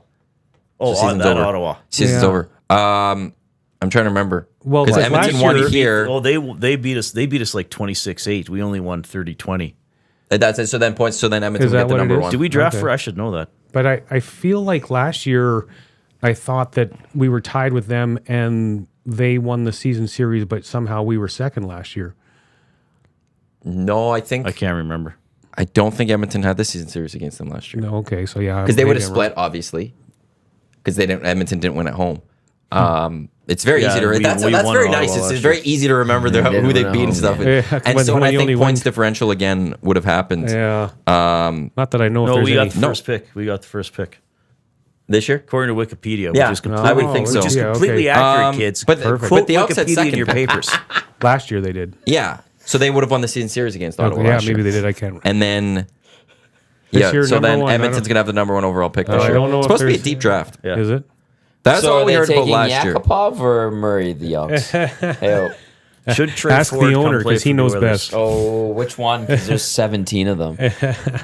Well, I was referring to the I know, Yakupov Ryan Murray pick, but yeah. They should have. That's the pick they should have traded in hindsight. Now Yakupov? I have the beauty of hindsight. Well, of That's course, the pick. yeah. That's the year you trade down. That's Yeah. also the one where when you go back and you go, Daryl Cates said we're taking him. Where also you kind of go, well, it's not like they missed out. Yeah, Ryan Murray. Was Based on who else they would have solid. taken, it's not like they really missed out. Yeah. That was not He was a a best solid trade. defenseman, but nothing He had like spectacular. 2 okay years. Yeah, got hurt. He, I mean, what if he was got better hurt than here? Who knows? Yakupov. Lasted a hell of a long. Yeah. Yeah, Murray didn't get anyone this year, did he? Was I it don't last think year? so. Last year he was Yeah, with last the year. Oilers, They're, We they're checking off those boxes of that draft. They're reliving. Right. They're making sure Griffin, that they right? got But he that. got, I'm trying to remember. He was hurt halfway through. He no, played it some was, games. like the end of the first month of the season. He got hurt. then Remember, we never really saw we'd him be again. going into the room after practice to talk to the players, and he'd be leaving with his to-go lunchbox, Hit it to go and nobody lunchbox. recognized him. That's nice. Yeah, Like, okay, I who's vaguely that? remember that. Oh, yeah, Ryan Murray. He's still on the team. That's how it was. But he didn't get a contract or a PTO this No. year or anything. Okay. No. His back was all trying to messed remember. up. But yeah, he'd have the. I wanted it to go lunch. The food smells amazing. That kitchen's always humming. That's why they Is it call the it the Oilers Never room? Hungry League. Yeah, what's that? Is yeah. it the Oilers' their locker room? Yeah, Just it's go walk in. amazing. Go take some. There was a time. You would doesn't just count. go get the Who's gonna food? stop- No, I Who's wouldn't. stopping you? No, Who's no. stopping you, Tommy? There You're were Tom others Gazzola. who did back in the decade of darkness. There's. I'm gonna write a book one day. I really have to. Anyway, Yeah, Yeah, you're going to be like Jamo. I've heard you say that now a few times. yeah, Erotic but And it's Poetry, just that I there's hope. no like, give me a book. It's full of Let me poetry. know that you're starting the process or something. I need publishers, if you're out there, let's do this. start writing it. I can help you. I wrote a book that You came did. out You in were an April this author. year. That's yeah. right. I can. Put I me can in touch with your guy. I can do that. Now Absolutely. there's an issue. I don't know how to read and or write.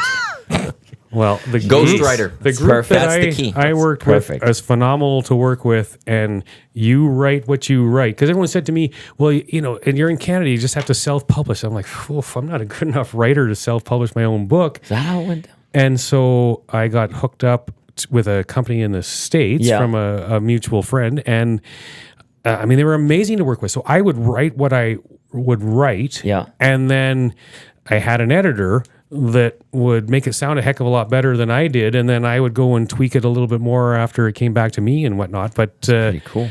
But yeah, so it wasn't ghost writing; it was my writing that got tweaked to sound a heck of a lot better by someone that's way smarter. I didn't than know me. you wrote a book. What's it about? Well, it's called Outside the Tee Box.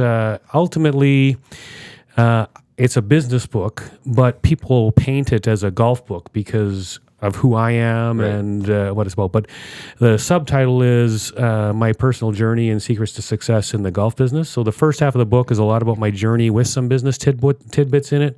The second half is really it's business, where, of course, my experience is in the golf, but you can easily transfer all of my business thoughts and ideas into other businesses. Yeah. And so that's what I really love, the feedback I get from when people read it, is people that aren't in the golf business at all. They're in other businesses and they read my book and they reach out to me. I'm like, oh my God, like I just absolutely love this idea and that idea and this idea. And I'm going to implement them into my business because I know it'll really help me and things like that. So Yeah, that's good. That's the feedback that I really enjoy. And I still have a screenshot of it on my phone. It was a bestseller on Amazon for a while right after it Big. got released. Nerd dog. But, died off a lot now. So if you're listening, Amazon, just Google search outside the tee box, and you can get one. $19.95 is all it costs. Perfect. We actually joked about Low Tide's book when it came out because for some reason it was a top book in the British Columbia travel guides category. Naturally.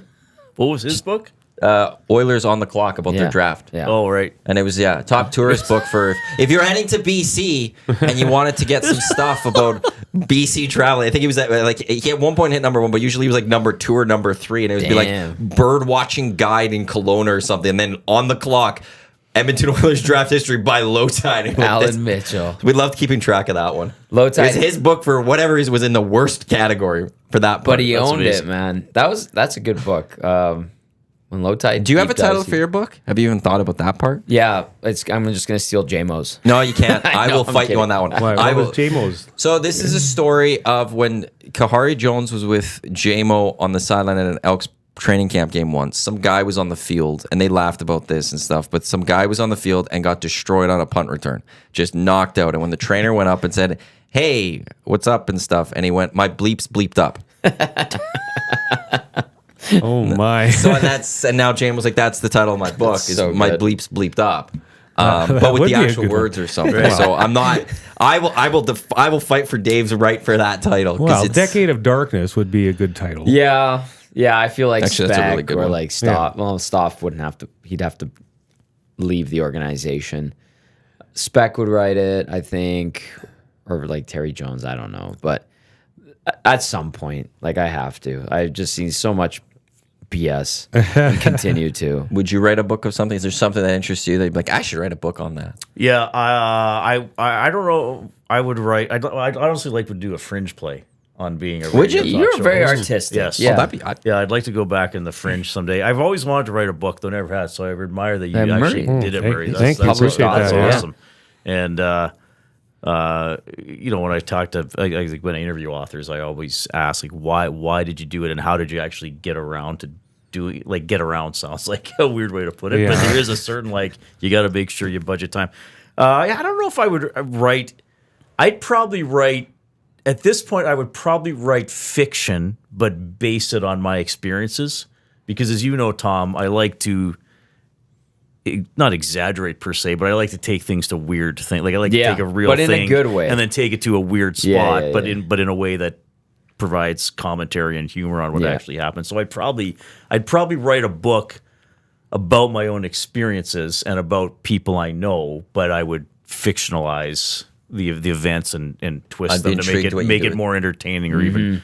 Well, actually, some things I wouldn't have to make more bizarre than they were. No, I might there's have to been tone some down weird some crap. things because if I wrote as they were, people wouldn't believe them necessarily. Like they necessarily wouldn't believe them. Are you trying to tell me something? Yes. Do you believe me? What's going on? I don't know.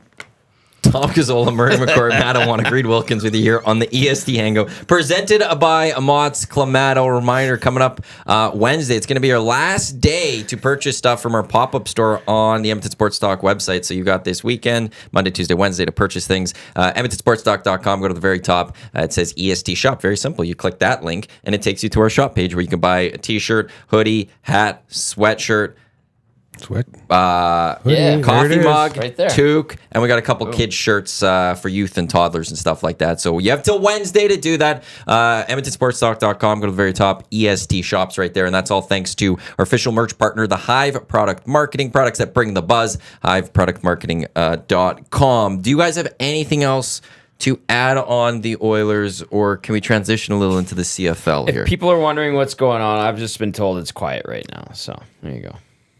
Yeah, No, we don't go phone. I still think it's unlikely something happens today. I'll go with I think we would have heard something by now if they would have done something. So- I'm assuming they flew to Seattle last night. They practice at 1:30 in Seattle today. Yeah. So that's 2:30 So- Edmonton time. Yes. 2:30 Edmonton time. Yes. So they're already in Seattle. You would have made that Yeah. move by now, I think. So what's probably. their next game after Seattle? Monday home to the Islanders. Okay, he's going to coach that game too. Then, but when's Well, their then next 2 or 3 game break? It's a while. I think. Oh no, they play Thursday, Did they play? Fridays off. Yeah, they play Wednesday and then they go. games. Yeah. But they also have to fly to Tampa. Yeah. I mean, you could do it. You could do it Sunday. Man, I mean, you could do it today if like you can it do really, it. it in also theory, comes any who day. your I've coach is seen going to it. be. Right. Right. Where's and do you he's want at? that coach there right away, or do you give it to someone Yeah. else? Like if it's, let's just use the hypothetical of Glenn Gulletson. You'd want him to fly. I don't know where he's living right now. You'd want to get him here, maybe ready to go. Gully? there. He lives Or in not Glenn Calgary. Gulletson. If it's Sorry, Gallant. Gallant. Sorry. Yeah. Yeah. You'd want him to, maybe you fly him to Edmonton right now, Yeah. so that you make the move on Sunday. Yeah, you're or you make getting that the move on contract sorted Tuesday or out whatever it is and that getting you've a got to coaching negotiate. He's staff still with the sorted out. Rangers, getting paid out by the Rangers if it was him type thing. So Yeah. there's some things probably have to be worked out. Couple of scenarios that had played out in terms of coaching changes during my time covering this Oilers team, which we could write. It could be chapters in the book. I don't know. So when Dallas Aikens was relieved of his duties, You could have multiple books. I'm just saying. 2-part. Oh, yeah, okay, good point. like Break it up. Got to think It's about like the business side of things. The Barack Obama profits. memoirs. He did one book. I think his second was the first was his first term. But he's Damn. going to do a second term. So you could do like the first part of the Decade of Darkness and the second part, and then your time after the darkness. You can do a trilogy. Into the Light would be the third part. See, Into we're already Damn. into 3 books. For you. EST. Sorry to interrupt that. Murray, get me in touch with you. All right, ain't it? On it. Okay, when they relieved Dallas Aikens of his duties, they did it the day that we were traveling to Arizona. We found out right when we were getting to the rink for practice before the flight. Do you remember this? Were you there yet, Reid? You must have been. Or was Dan still doing No, it? I was hosting. Yeah. I'd forgotten that timing of that. So we were traveling to Arizona, to Phoenix. They practiced first, then went. And I usually would just go to the airport and wait for the team after the practice. We'd have Chris Westcott cover the practice because if he wouldn't be on the trip. This one, they're like, hey, news is coming down. Yes, it's coach related. You got to be at practice, and then you got to you got to drive down to the airport. So we get there. The players obviously knew. The announcement went out right before the team practice. Mac T coached them that day. They had to bring in Todd Nelson from Oklahoma. Remember the connection problem? So they just said, Todd, go meet us in Phoenix. We talked to the players in the Oilers locker room at the Coliseum at the time. They were very happy. Justin Schultz, as one friend of mine said, it looked like he was doing cartwheels to the airport. And then when we landed in Phoenix, we did an availability with Todd Nelson. And the next day, he coached the team. Technically, they gave the on games the bench, to him. with the Mac He was T. on the bench Yeah. with Mac Yeah, I T, know. and then they had to go to the league and be like, no, Mac T was the head coach because they didn't want Nelson's record to look so bad. So they just added to Mac lost in T's overtime. record. Yeah, I remember that was a thing. There's a story. That could be a side in a chapter. And then when they got rid of Todd McClellan, they actually flew him to San Jose. And he, I believe the story goes, he sat with Peter Chiarelli at the bar at the hotel and said, hey, tell me you're not getting rid of me. And then the next day, gassed him, flew in Ken Hitchcock, and he took over. Yeah, that was weird. And then like That was somebody bad. had that photo of Todd in the airport, like Yep. looking at his phone, having to go home by Yep. himself. Yeah. The one thing I remember about the Aikens one is he did a media availability, which doesn't always happen with fired coaches. It does happen, Right. but doesn't always happen. That's right. And I remember At the rink. Yes, back in that dungy room, like which was just smelled like piss. Like the Hall of Fame room they do it in now is excessive. It's beautiful. But that room they used to do it in was just awful. Like, Remember the toilet would flush? It would be on an automatic. oh yeah, that's right. Because those But you- were locker rooms. They were Yes, it was auxiliary a locker converted rooms. dressing room, but you Yeah. could shower if you needed to. But so they had an availability with Aikens, and he was like, you know what he was like. Like he would talk, and he said something like, I know, hey, listen, Believe me. But I got he's- along with him. Yeah, I didn't mind. I mean, I didn't Yeah, he's see him a fine. lot. I wasn't his but priority. He was, yeah. I mean, So. you know, it's not a thing. relationship where you're going to get super close to somebody. But Some do. fair enough. But he said something like, you know, stuff's, you know, there's a lot going on. Like stuff's gonna come out. Like there's things, you know, behind the scenes, you know, that I know that, you know, has affected a lot of things. Like it's not just coaching. A lot of it was his doing. And then, so then I asked, I was like, Dallas, what are you alluding to that something that's going on behind the scenes? And he's like, hey, I'm not an open book up here. I was like, okay. And then why say that? And then the Yeah. Oilers media relations person came up to me after and was like, why would you ask that question? And I was like, because he opened the door for it to be asked. Well, like, the Oilers media relation person at that time was just confrontational. No, come on. I know he's your boy. And I saw him last week. It was good to see him. well, but I'm not using the name because I Yeah. get along with that Same. person, but So do I. in that moment, I was just like, well, I'm not just gonna sit there and not ask relevant. I mean, he doesn't have to answer it, but he's like alluding to all this stuff, like, hey, don't blame me for everything. he tossed the crumbs out. Yeah, exactly.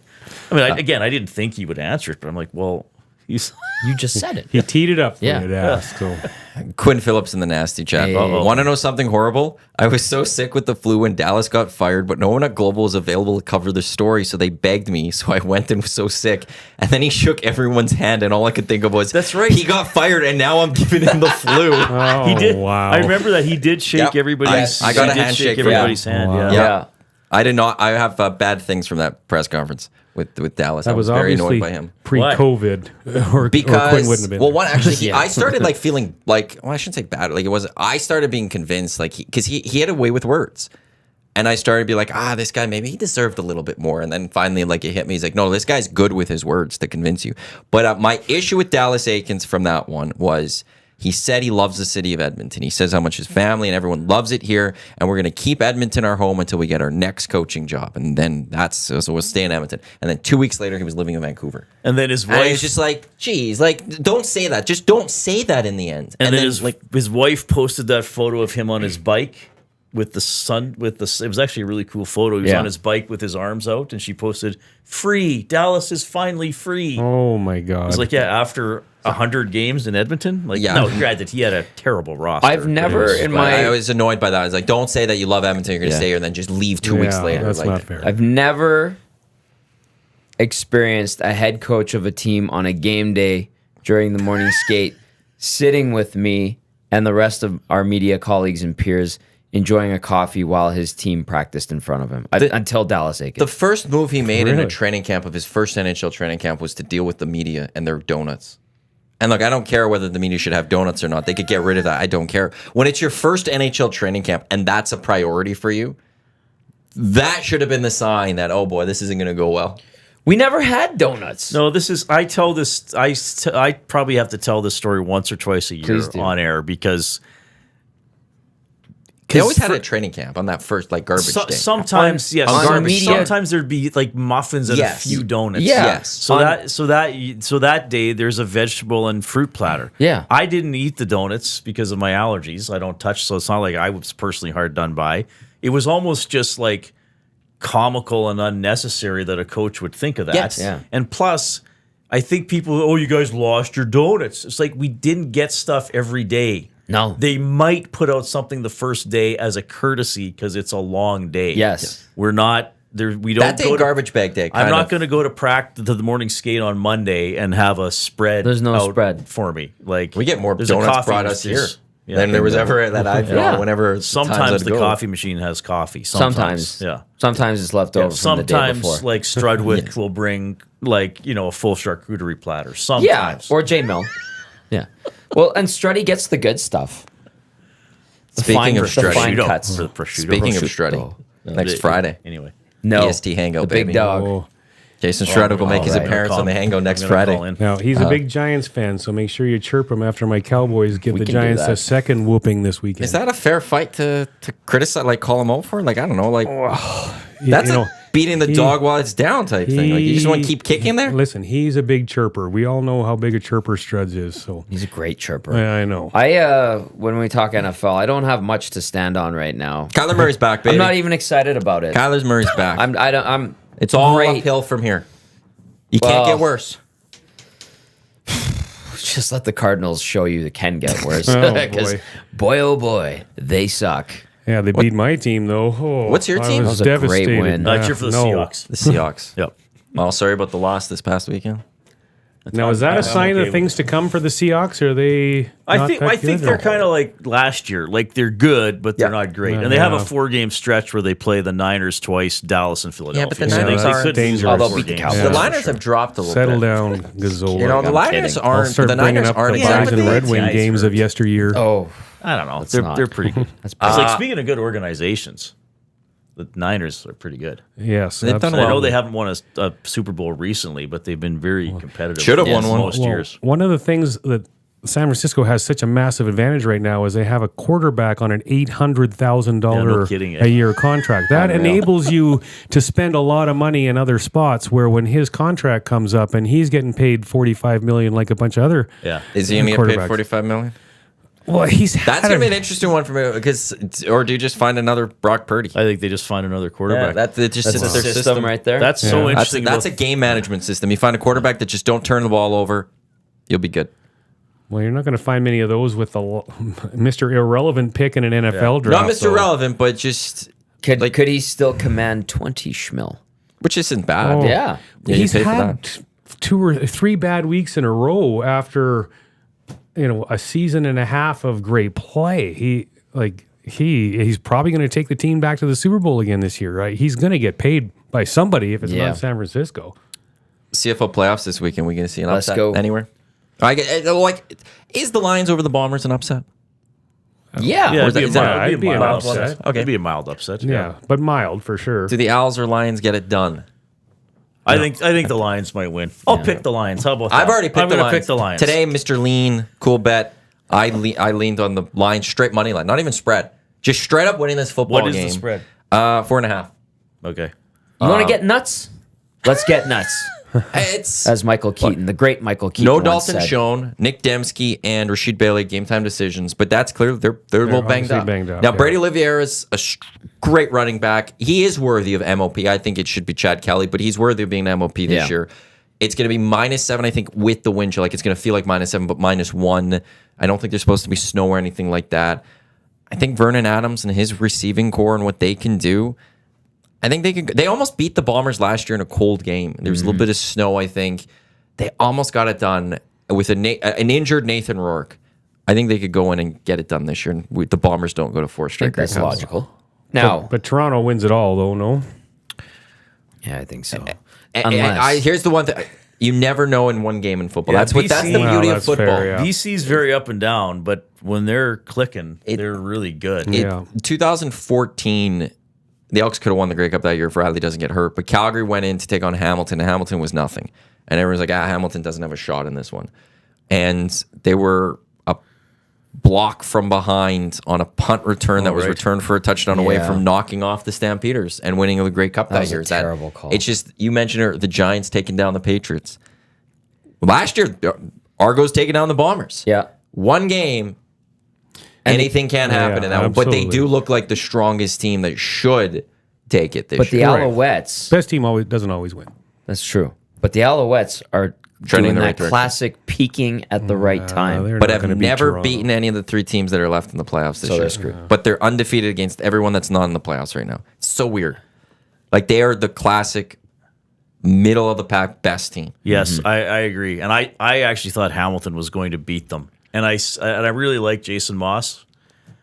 But I saw enough of him in Edmonton where it just was like he didn't adapt, didn't do well in second halves of seasons and in second halves of games generally. Yeah. I think I know Montreal won a few at the end, but they had some rocky times before that. So I just think he's not going to have a scheme that's going to figure out a team as good as Toronto. When Jason Moss and the Alouettes are out of the playoffs potentially this weekend, you can catch him alongside myself on Bozone Live, Season 4 on Wild TV. Jason Nice. Moss, starting November 16th, is one of our hunters, and he was a part of the preview show. It was during the bye week after they 4. beat the Elks. So November 16th is the preview show on Wild TV, hosted by yours truly. Jason Moss is part of the crew. I think it's you a might free even preview see right Louis now. DeBrusque. Have you canned all those already? No, just the preview episode, and then we go live on the 19th. And how many episodes are there again? 6 live And episodes. is this the second time you've done it or third? 4th time I've done You've done it 4 already? That's what I said. Wow. Good for you. That's such I'm an a- interesting thing. Like, that's the last thing you would think that somebody could do. Yeah. A show on that. Yeah, and we And do. Tommy does it. Yeah, it's neat. I'm It's proud all of you. Tommy too. Mike Bealey's the director. Remember Mike Bealey from yeah. Oil Change? Yeah. Yeah. When he hired me, I'm like, Beals, I've never hunted in my life. And he goes, Well, I just go need kill someone to something, talk to Tom. the hunters. Yeah, go kill an animal. No, thank you. And he's just like, I need somebody to get us in and out of break. Let the hunters do the talking. Just ask a few questions. I was like, yeah, I can do that. Yeah. So here we are, season 4. They That's gave good me for you. camo this year. Oh, boy. I have camo. So how are we It's gonna so see you? Good in camel? Somebody had him. I'm sorry. He's on the set. But I'm bummed. Hey, how about a more important... Do that one. I'm sorry. That was so I'm good. sorry to everyone listening. I'm sorry. Now, how about a more important football game for Edmonton this weekend? Golden Bears, baby. Golden Bears. yeah. Chris Morris, Rick Walters, what an unbelievable job those guys have done. And boy, AJ Gas is there. Yeah. like, They've got some players. yeah. You can watch it CanadaWest.tv, or if you tell us, you could pay for the pay-per-view of it. If it was like the pay-per-view I paid for earlier this year, it was 2 cents. So splurge. But you have to have Treat Telus yourself. TV, though. Telus TV. If you have Shaw, you have to Right. do CanadaWest.tv. But if you've got Telus TV, splurge. Treat yourself. 2 Yeah, cents. that's really exciting. That's really It is really exciting. They're a good team. Like, it's going to be tough because, look, the Thunderbirds beat them twice this year already. They're a good football team, well coached. They have to go to Vancouver to play this game. It's not going to be easy for the Golden Bears in any way, shape, or form. But these are the 2 best teams in the Canada West. It was clear this year, For and it's going to be a fun game to watch. They got great running back in Matthew Peterson. It's actually funny though because with Coolbet, the Bears are the favorite in this game. Really? Oh, wow. I think it's because we are pushing, like we've pushed the line. Like we keep promoting the Bears on the line and that they have to money wise a home team type thing, so they're not they shouldn't the be the line favorite, got I don't think, absolutely, but it was funny seeing that one there. But yeah, big, and if they get the win, they're back here next weekend. Yeah, the Mitchell Bulls here. Yeah, because Canada West is that'd be hosting. incredible. Yeah. So next Saturday, there's a potential that we could go watch a football game here in Edmonton. I asked That'd if it be would be awesome. at Commonwealth, but it would not be. It would be at Foot. Which I think is better because That's where they if play. you could get even if like you get 3,000 people to that game, you But they'd all pack be 3,000 nuts. at Foot Field crammed in. Yeah. Would be amazing. 3,000 at Commonwealth, it's not doesn't feel the same. Yeah, I mean, Right? even if they got more at Commonwealth, it would still be Yeah. mostly empty. I still would asked love the that. U of A though, just Good. in case That'd be funny. they, would they be had a fun. That would be provision for a amazing. bigger You crowd get or Joaquin something. Gage, concession 5, flipping burgers, making hot dogs with love. Well, with this game though, like I know Edmonton beat U of A, beat a really good team from Saskatchewan for the third time in a season last week. But Yep, Vasquez. that is not an easy thing to do. Nope. To beat a team three times in 1 year. Yeah. And so kudos for them doing it last week in big fashion. They blew them out. But It was a great game too. yeah, like this is like Ricky Walters has that offense moving. It's that old You line. never know. When they're pumping out offensive linemen, and when you could just immediately start by creating massive holes, that's a great start for the running backs. Yeah. When you know that you can easily get 3-4 yards sometimes Yeah. just because that old line's giving you that hole, and then it's up to you the rest of the way. It's nice that they're being talked about this way because I had a colleague say to me earlier this week, he said, man, like they haven't been good since the 80s. And I was like, okay, that's actually not accurate. They haven't had a really good team in a long time. But Clearly, this wasn't Stoff talking to you. no, it wasn't tough. But I mean, this is 3 playoff appearances in 5 years or 4 and 6. Like they have been in the playoffs. Yeah. They did have the Heck Crichton winner in 2017. You know, they do have 8 or 9 guys in the CFL or who have been drafted. Like They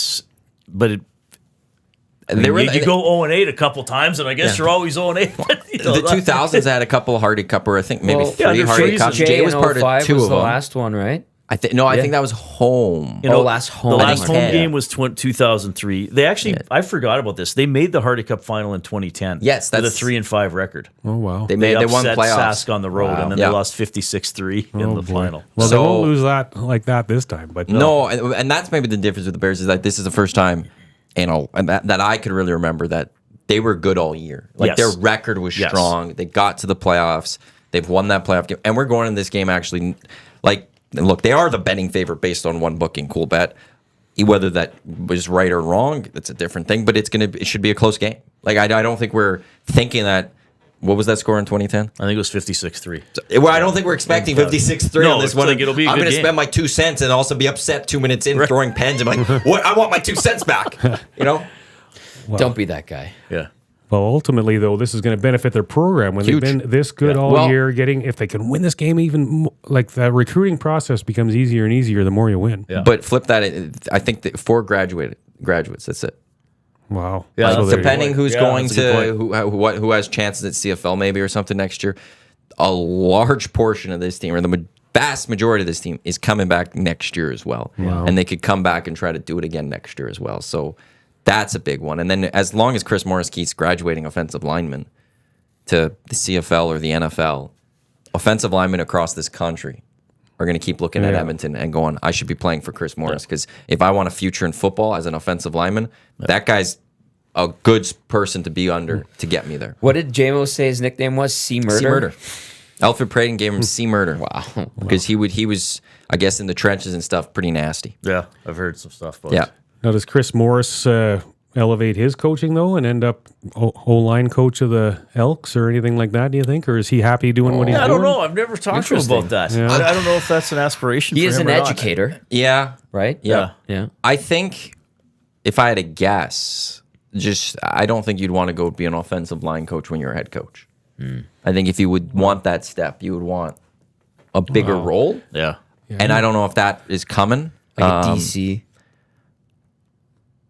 I think maybe it'd be almost just head coach. Why would you give up being in charge of something I don't know. to go I don't be know. second in command? And that's a third in difficult command? progression in Canada. It What was the doesn't guy happen. at the Hamilton guy? Greg Johnson? Marshall.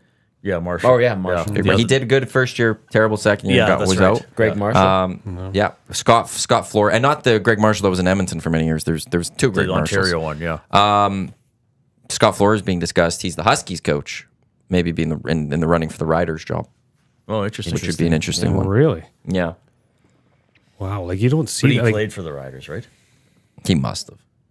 Yeah, Because I don't know why he would have He was taken. in the CFL. Yeah. I can't remember who he played for. You know, he but was in the CFL, and he Yeah. used to be the CFLPA, I think, president or whatever it was. Oh, right, okay. And then he took over the job. I can't remember who replaced the longtime coach of the Huskies. I think that's who he replaced. He replaced Taurus then. I think so. Brian Towers, I don't yeah. think there was a coach in between. Eric will have to correct me on that later. But yeah, he must. To go back to Saskatchewan, coach that, I would assume there's some sort of connection to that area. It's nice to be able to talk youth sports, and it doesn't get enough discussion. No, it doesn't. And it's great to go watch you would've told Bears me- hockey games and all that. If you'd have told me in the 80s that there were going to be 5 TSN channels, I would have said, well, there'll be like university doubleheaders every Friday and Saturday on TSN 4 and 5. 5 TSN No, channels, 6 just- Sportsnet channels. Just more NFL. Why are you upset that they put this broadcast is not available in your area for 3-hour blocks? That's the coolest screen to ever see. That on the log, the Yule log. The Yule log. Yes. It's I like to have unbelievable. one picture in picture. It's unbelievable. Like, I know we used to work for them, but like, you go to TSN 3, it's like, this program is not available in Like your put area. another Then show put on there. something Play on there. Rocky. Exactly. Like play Yeah. play a movie. Give Something. me ESPN 2. I don't give a crap. But just that screen. And you're like, oh, this is Because bullshit. they're regional channels, This actually. is BS. Because what the Canadians are Jets. TSN 2. Canadians, Jets, Sens. Yeah, there's The 3, 2, 4, 3, 5 are 4, the big so they ones, just and then black 2. out the channel instead Yeah. of showing another game. Or, One, they technically actually only have 2 channels: TSN 1, TSN 2, in theory, because of the regional stuff. But then they do okay, and that's what they throw out there. But then you do get to college football, and there's like 3 college football games on 3 different channels. Yep. Like, well, you could Oh, do it right, now. yeah. Why can't you do it at other points? Right. But the argument is actually that it's really 2 channels. The others are regional channels for blackouts and for those regional hockey games. So that's me it's like being a. Sportsnet Flames and Sportsnet Oilers. Which they Yeah, don't even what's think on they those use. all day? I don't think they use those anymore. I haven't seen them Because use the them. Oilers are always just national broadcaster on West. Yeah. and Somebody goes on 1 or somebody goes on 360. 360. They should stream Oilers Plus on Sportsnet Oilers. What did you have to pay for it though? Yeah. That's the issue. Got to pay for There it. you go. Yeah. Murray, what do you got coming up next little bit?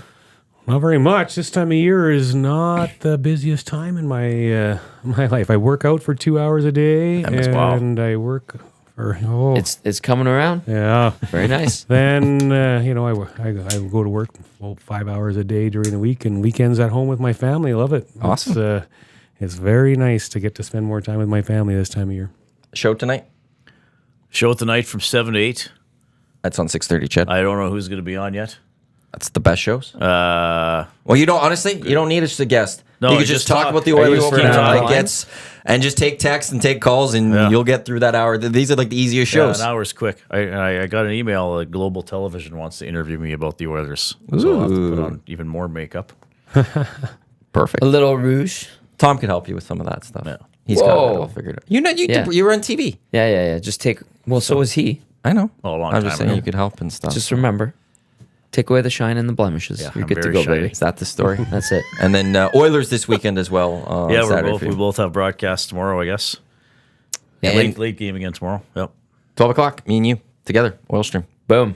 Oh, today? Yeah, him and I doing just the Oil Stream because okay, Dusty's gone. Dusty's gone, Dusty's yeah. off to Winnipeg. He gone. So me and Tommy will be back at noon with more Oilers discussion, more of your thoughts. 780-218-9999. Up next, it is the Lock Shop with Huss, as well as the boys from Coolbet. They'll get you set for the busy weekend in sports, including NHL, CFL, NFL. They'll get you covered. That's all coming up here on EdmontonSportsTalk.com, as well as our YouTube channel. Thank you to everyone for tuning in to the Hangout presented by Mott's Clamato Caesar. Also, thank you, Murray and Reid, for coming in. It was great having you guys on today and helping us dissect this Edmonton Oilers team. Anytime. Yeah, appreciate it. On behalf of Tommy, Reid, Murray, I'm Matt. Thanks for tuning in. Enjoy your weekend. Well, Tommy and I will be talking with you coming up at noon. Yep.